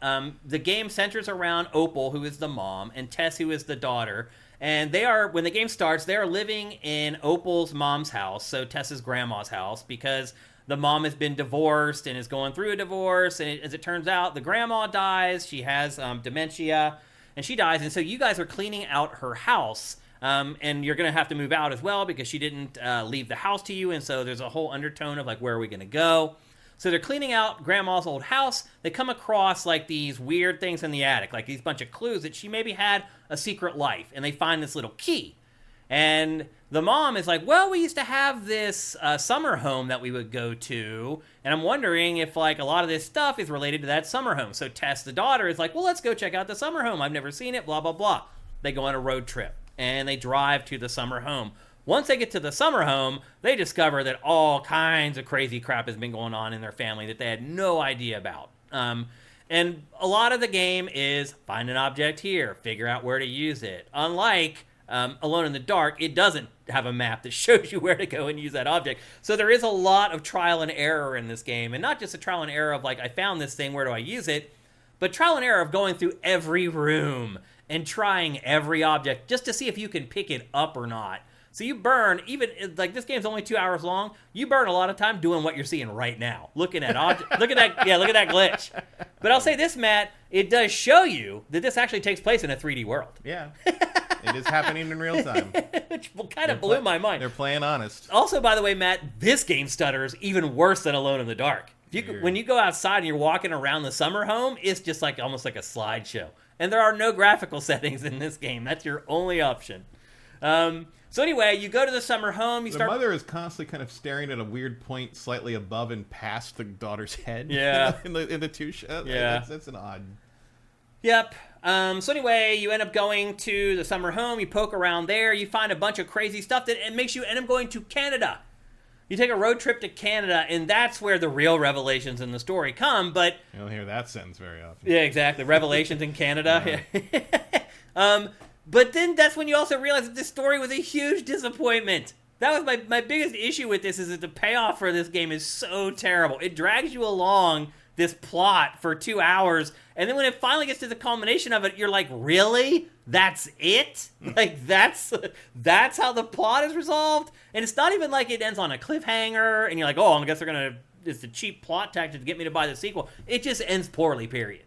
Open Road 2, Roadblock. Yeah. And it's like, there's a lot of like deception where, like, at first you think the dad is responsible for the divorce, and then something happens where it makes you think that the mom is responsible for the divorce. And wow, they lived in a Disney science cartoon, no, that's apparently. the summer home that they showed there, actually. Yeah, but that art style is like the old, like, right. It's like science Jetsons. and technology. Yeah, it's like the Jetsons. Yeah. No, it's the old, like, 50s style, like like the home of the future stuff. The Fallout uses some of that stuff Fallout sometimes. has that, yeah. Fallout has that sort of, it's making fun of that aesthetic. Yeah. Yep. But the bulk of this game is just wandering around in 3D trying to find things to interact with, and then once you get the item, trying to figure out where the hell you need to use it. There's lots of keys that you need here and there. Like, they'll tell you, like, oh, there's This game also does this, by the way, where there's one point where it shows you a map, and it's like, hey, you need to go dig up something out of the yard. They show you the map once, and then you can never reference the map again. So you end up wandering around in the backyard because you didn't pay attention. Because I just assume I'm going to be able to look at this map again. So I didn't really pay attention that much to where the spot was in the yard that I needed to dig up. And then I go to the yard, I'm like, I couldn't find the spot, and there's no way to look at the stupid map again. And they're not even drunk. Right, exactly, yeah. So, there's a little issues with this that are just kind of endemic to the point-and-click adventure genre. This is not one of the better examples of it. Like, I didn't find myself emotional.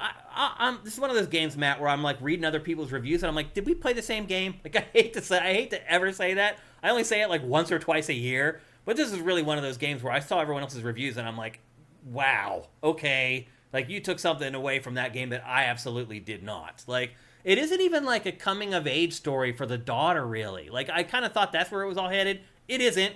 She stays the same dumb, like, tween from the beginning of the game all the way to the end. The mom is just an emotional mess, and her mess is never really rectified at the end of the game. I don't know what people were thinking, and that's why this is in GameFace, because there are a lot of positive reviews of this game out there. Don't believe them. Like, I would definitely not spend $20 on this game. Even at $10, like, when it was over, I'd be like, I feel like maybe I got ripped off on that one. This is, for whatever reason, this is one of those games that's kind of becoming a critical darling. I have no idea why. But again, it's called... It's a relationship that isn't portrayed much in games. Mother-daughter, road trip, whatever, I guess. And I will say this, like, there was no tension between the mother and daughter either. I don't know, you just Could have called her really old. Yeah, There's your but tension. there's like joke with each other. They're like the get along gang. There's no real tension where like the daughter finds out that the mom like tried to give her up for adoption or something crazy. Clearly, you forget the Get Along Gang episode where the moose kid killed the lizard. No killing in this. They only aired that once. So anyway, this is Open Roads. It's available for PC, both PlayStations, and both Xboxes. Not available for Switch, which is kind of odd. It does seem like a Switch. Right in the wheelhouse. Thing, Obviously, graphically, it's not it wouldn't push the hardware or anything. So I'm not sure what's going on there. Well, why it was chugging, so maybe. It may actually. That's a good point. Maybe they tried to run it on Switch and they're like, "This is bottoming out at like 5 frames a second or whatever," and we need the cloud. That's pretty funny. So anyway, that's Open Roads. I do not recommend it for purchase for anyone. Every once in a while, we need to come on GameFace and do some PSAs, some public service announcements, because sometimes games just start building momentum across the interwebs, and they aren't as good as maybe you might be led to believe, and I think this is one of them. Vincent says it is on Switch. But probably worth the Game Pass download, I'd imagine. Yeah. Here's the other thing I would say, too, is if you do download it to play it on Game Pass, and you get about 30 minutes into it, and you're not enjoying it, just quit. It doesn't change or get appreciable better. The first 30 minutes is pretty much what you're going to experience for the full 2 hours. So if you get about 15, 30 minutes into it, you're like, this isn't for me, no regrets, turn it off, play something else. You made the right decision. So there you go. That's Open Roads. And Vincent says it is available for Switch, although I did not see that anywhere. So, but it should be. Obviously, it should be able to run on Switch, no problem. And with that, you know what it's time for. It's time for...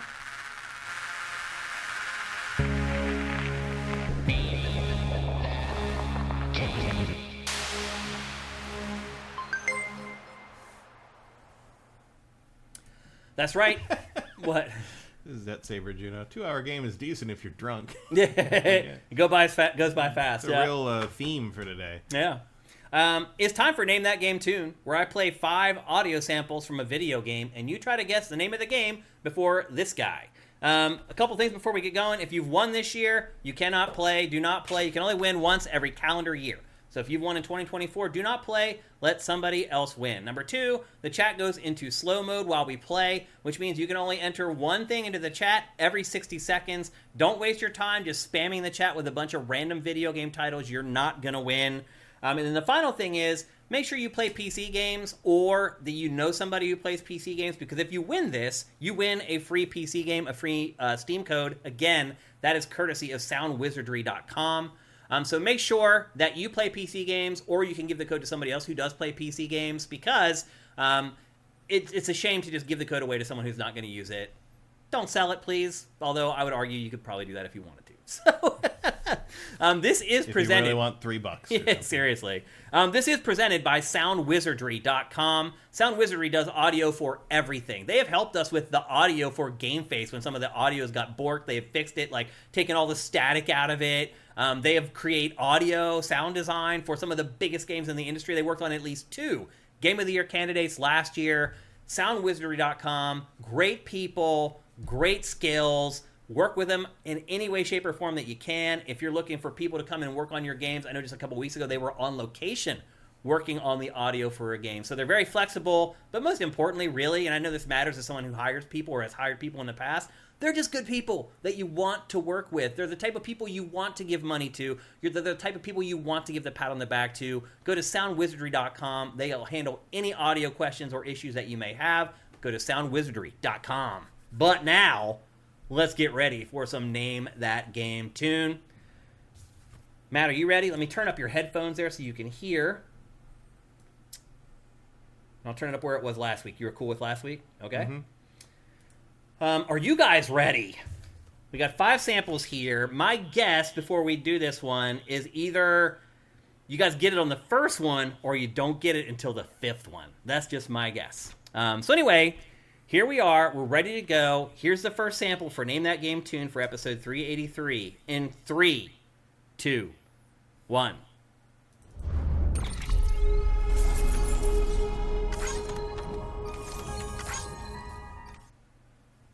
Mass Effect. Not Mass Effect. Let's see if you guys have any guesses. Controller Zen says their bodies are ready. We That's have a trendy, winner. yeah. Yep, there it is. I knew it. We have a winner. I knew people would either get it on the first one or they would not get it until the last one, because I knew that first one was a little too obvious. But congratulations. That's 2 weeks in a row you guys got it on the first one. I got to do better. Who got it first? Rosencrantz. No, Vortex Complex. What'd you say? Oh, Vortex. Yep, Vortex Complex got it first, actually. Congratulations once again. Here's another round of applause to you, Vortex Complex. And now we'll go through the other 4, because I put a bunch of work into these for nothing. And here's the second one.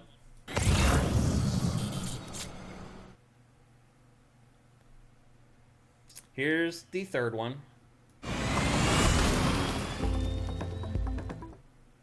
Would you have got it from either of those? No. No. Here's the fourth one.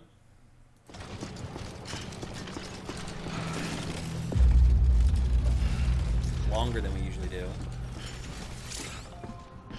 I would have known that one. Yeah. And then here's the last one.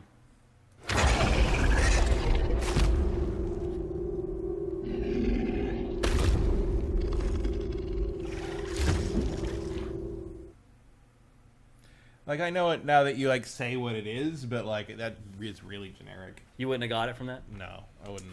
What was different about the first one and the last one? The first one I know because you just hear that menu sound all the time. It's just, yeah, and I didn't place it because it's so... again, the sound design of that game is pretty generic. Yeah. That's more of a repetition thing. Like, I've heard that sound enough that I was like... It did sound like just sort of your generic sort of future-y interface sound. But hearing the fifth one, I can obviously see the hands moving now that you say what it is, but without knowing what it is, I would probably... It's just a monster. Yeah.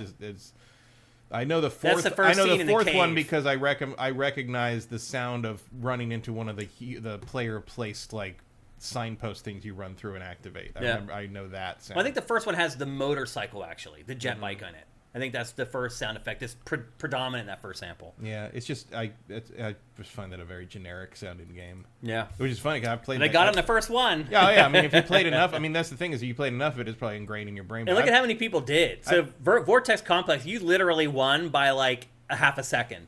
Yeah, that's very. Rosencrantz very got it. Lorandos, first time chatter today, you got it. Congratulations. Ultimate Villain got it, and then Emperor Dread, obviously, Body Harvest. Climax 83 with Control. MVJSY, thank you for joining GameFace and chatting for the first time. Sorry you were incorrect with Starfield. The number of like Starfield, Mass Effect, Doom, like just it's generic future-y sounds. Yeah, sci-fi, whatever. Yeah. And I was hoping you guys might get confused with other sci-fi properties for the first couple, but you did not. You're just too dang good at this. So congratulations once again, Vortex.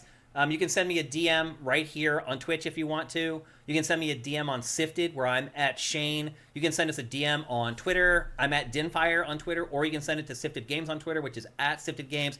Bunch of different ways you can get at me. Just hook it up, and I'll hook it up. I'll get you your free PC game. Congratulations once again, man. Great job. And we have a little bit of time to do some Q&A here. Let's take a look at what you guys are asking us. Cinetyke, have you ever considered running the occasional poll on Sifted about a popular topic of the week? We used to do a poll of the week on GameFace. We did it for months and months and months. We used to put a poll up in the forums. You have to reply to it, and then we'd come on the show, and Matt and I would talk about the results of the poll. We did that for over a year at least. I don't even remember that. And then the problem was that you guys stopped responding to the polls. Because that's what happens. We start doing something, y'all get into it, and then slowly over time, you guys lose interest, and we end up not doing it anymore. And that's what happened with that. And then he says, I know you're not short of work. I am not. But I'm already doing a bunch of stuff for our sponsors, obviously. You know, I'm doing the Sneaker of the Week and a bunch of other stuff, a bunch of extras we're doing. You know, it's a lot more complicated now to do the stuff for Sound Wizardry. Name that game. Doing the tune is way more complicated than just grabbing 5 screenshots. So I'm already pretty stretched thin here doing GameFace. But if there's a good idea, I am open to it, and I will execute it. Vincent, after being pleasantly surprised by bad games the past couple weeks, what game are you going to be contrary on next week? Taxi Life or... Well, let's just say I'm not even sure 100% what we're going to talk about in next week's show. Although I'm definitely going to play Turbo Golf Racing, which is like the Rocket League golf game. Right. Because I'm just interested in it. And I just was a thing coming out today that's like a weird...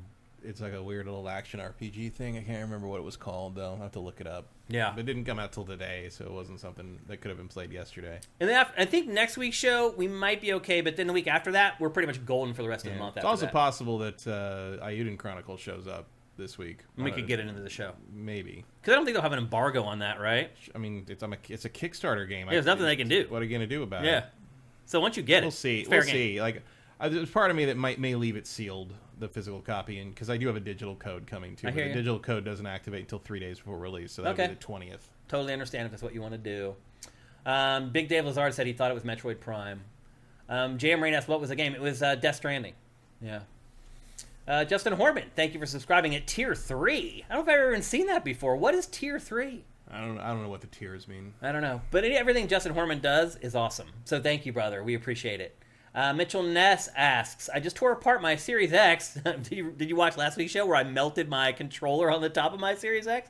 And had to replace a few parts. This tends to happen with me only with Xbox hardware. How often have you had to repair your consoles? Any consoles that were problem children for you? That's a great question, Mitchell.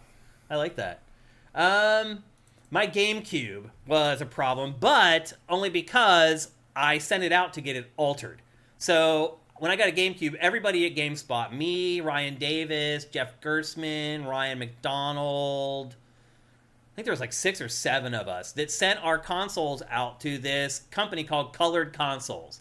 And they were like this company that would like take any console and change the color. We had no idea how they did it. We just saw their website. It was very slick. And like we saw the end products. They looked amazing.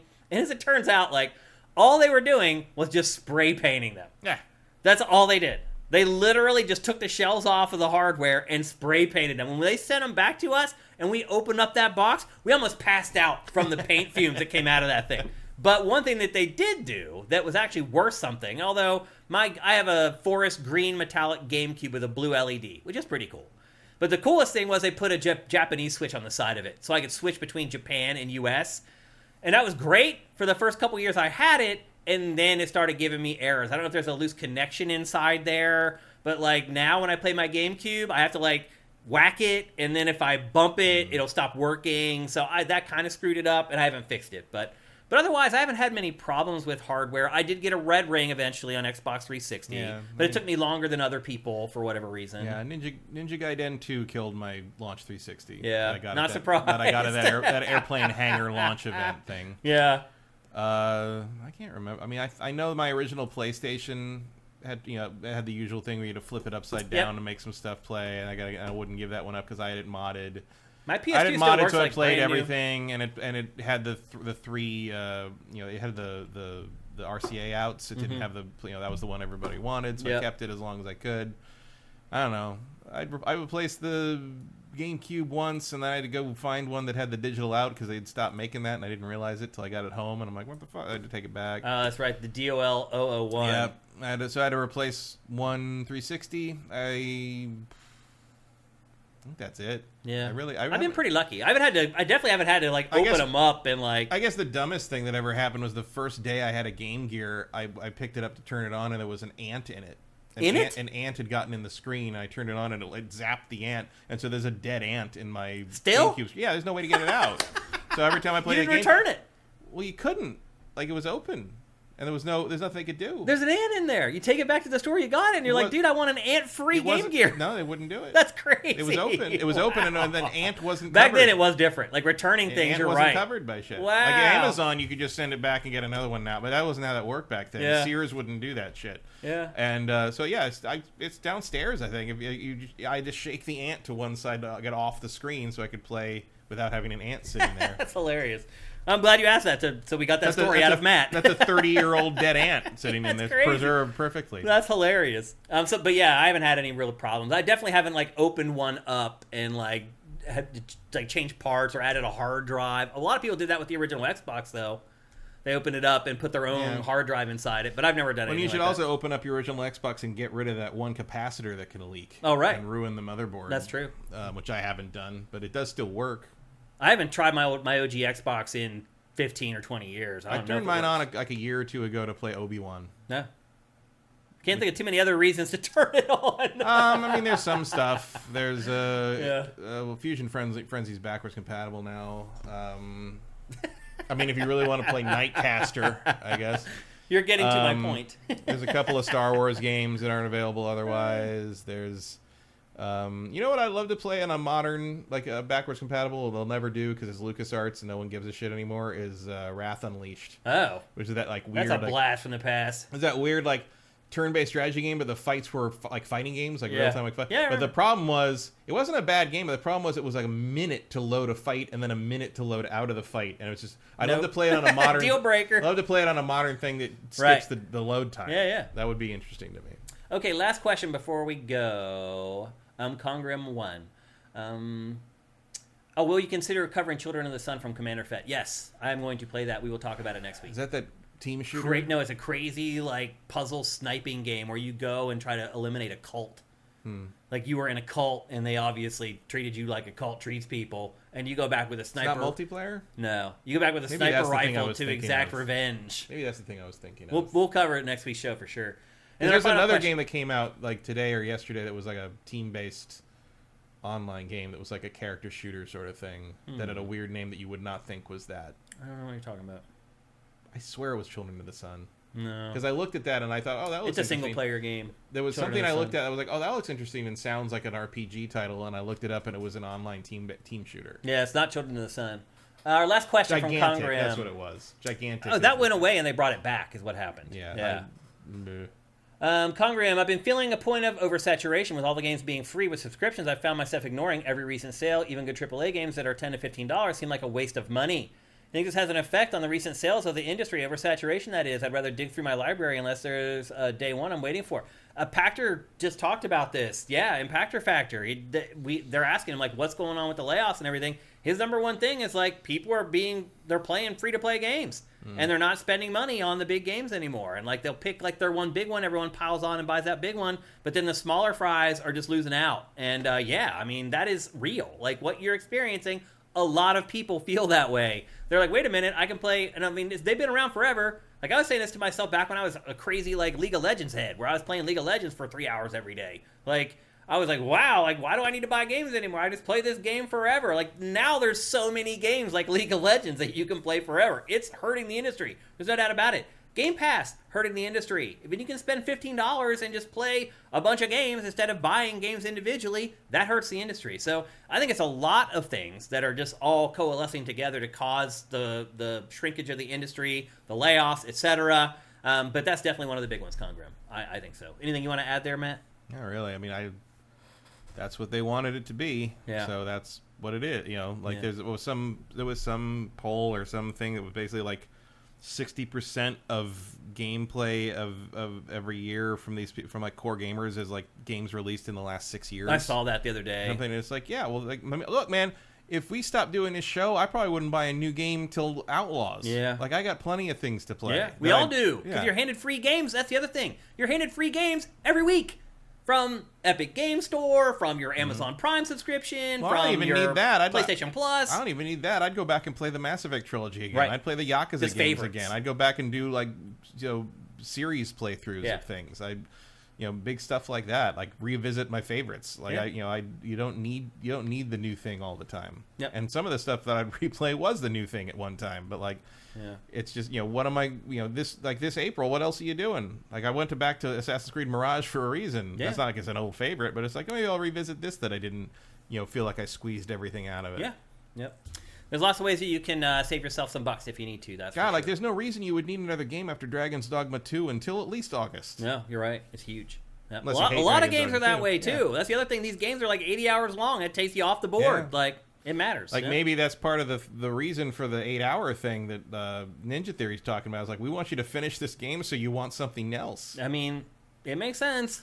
Let's be honest. Yeah, it's like the opposite of the free-to-play theory, where it's like, we want you to play this forever, whereas like a one-off game wants you to finish it and move on to the next one-off game. So you keep spending money.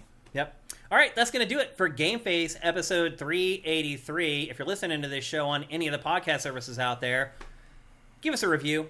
It doesn't cost you anything, and it can help us big time. Again, I mentioned it last week, but we got a bunch of reviews on Spotify, and immediately the next week, our view count, our play count went up. It makes a difference. So please, if you're on podcast services out there, review the show at the very least. You can do that. It doesn't cost you anything. It takes you a minute. Even if you just go 5 stars, most awesome gaming podcast.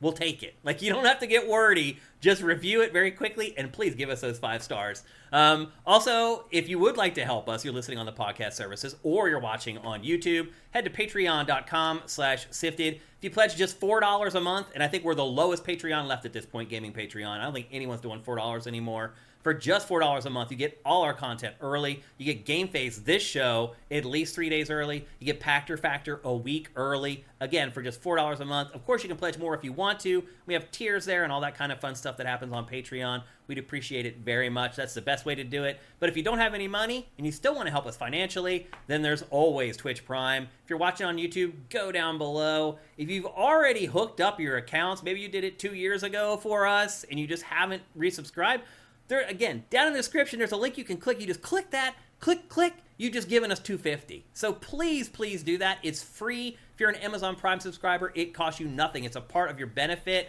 Stick it to Amazon, as Pac likes to say, and stick it to Big Brother, as I like to say, and give us that free $2.50. We'd appreciate it very much. So we'll be back next Tuesday. Thanks to everybody who was in chat. You guys are awesome as always, fact-checking us, adding context to our discussions, reminding us of things that we forgot. You guys are great. We're here every Tuesday at 1 p.m. Pacific, 4 p.m. Eastern at twitch.tv/SiftedGames. So have yourselves an awesome week full of awesome games. We'll see you next Tuesday. GameFace is up and out.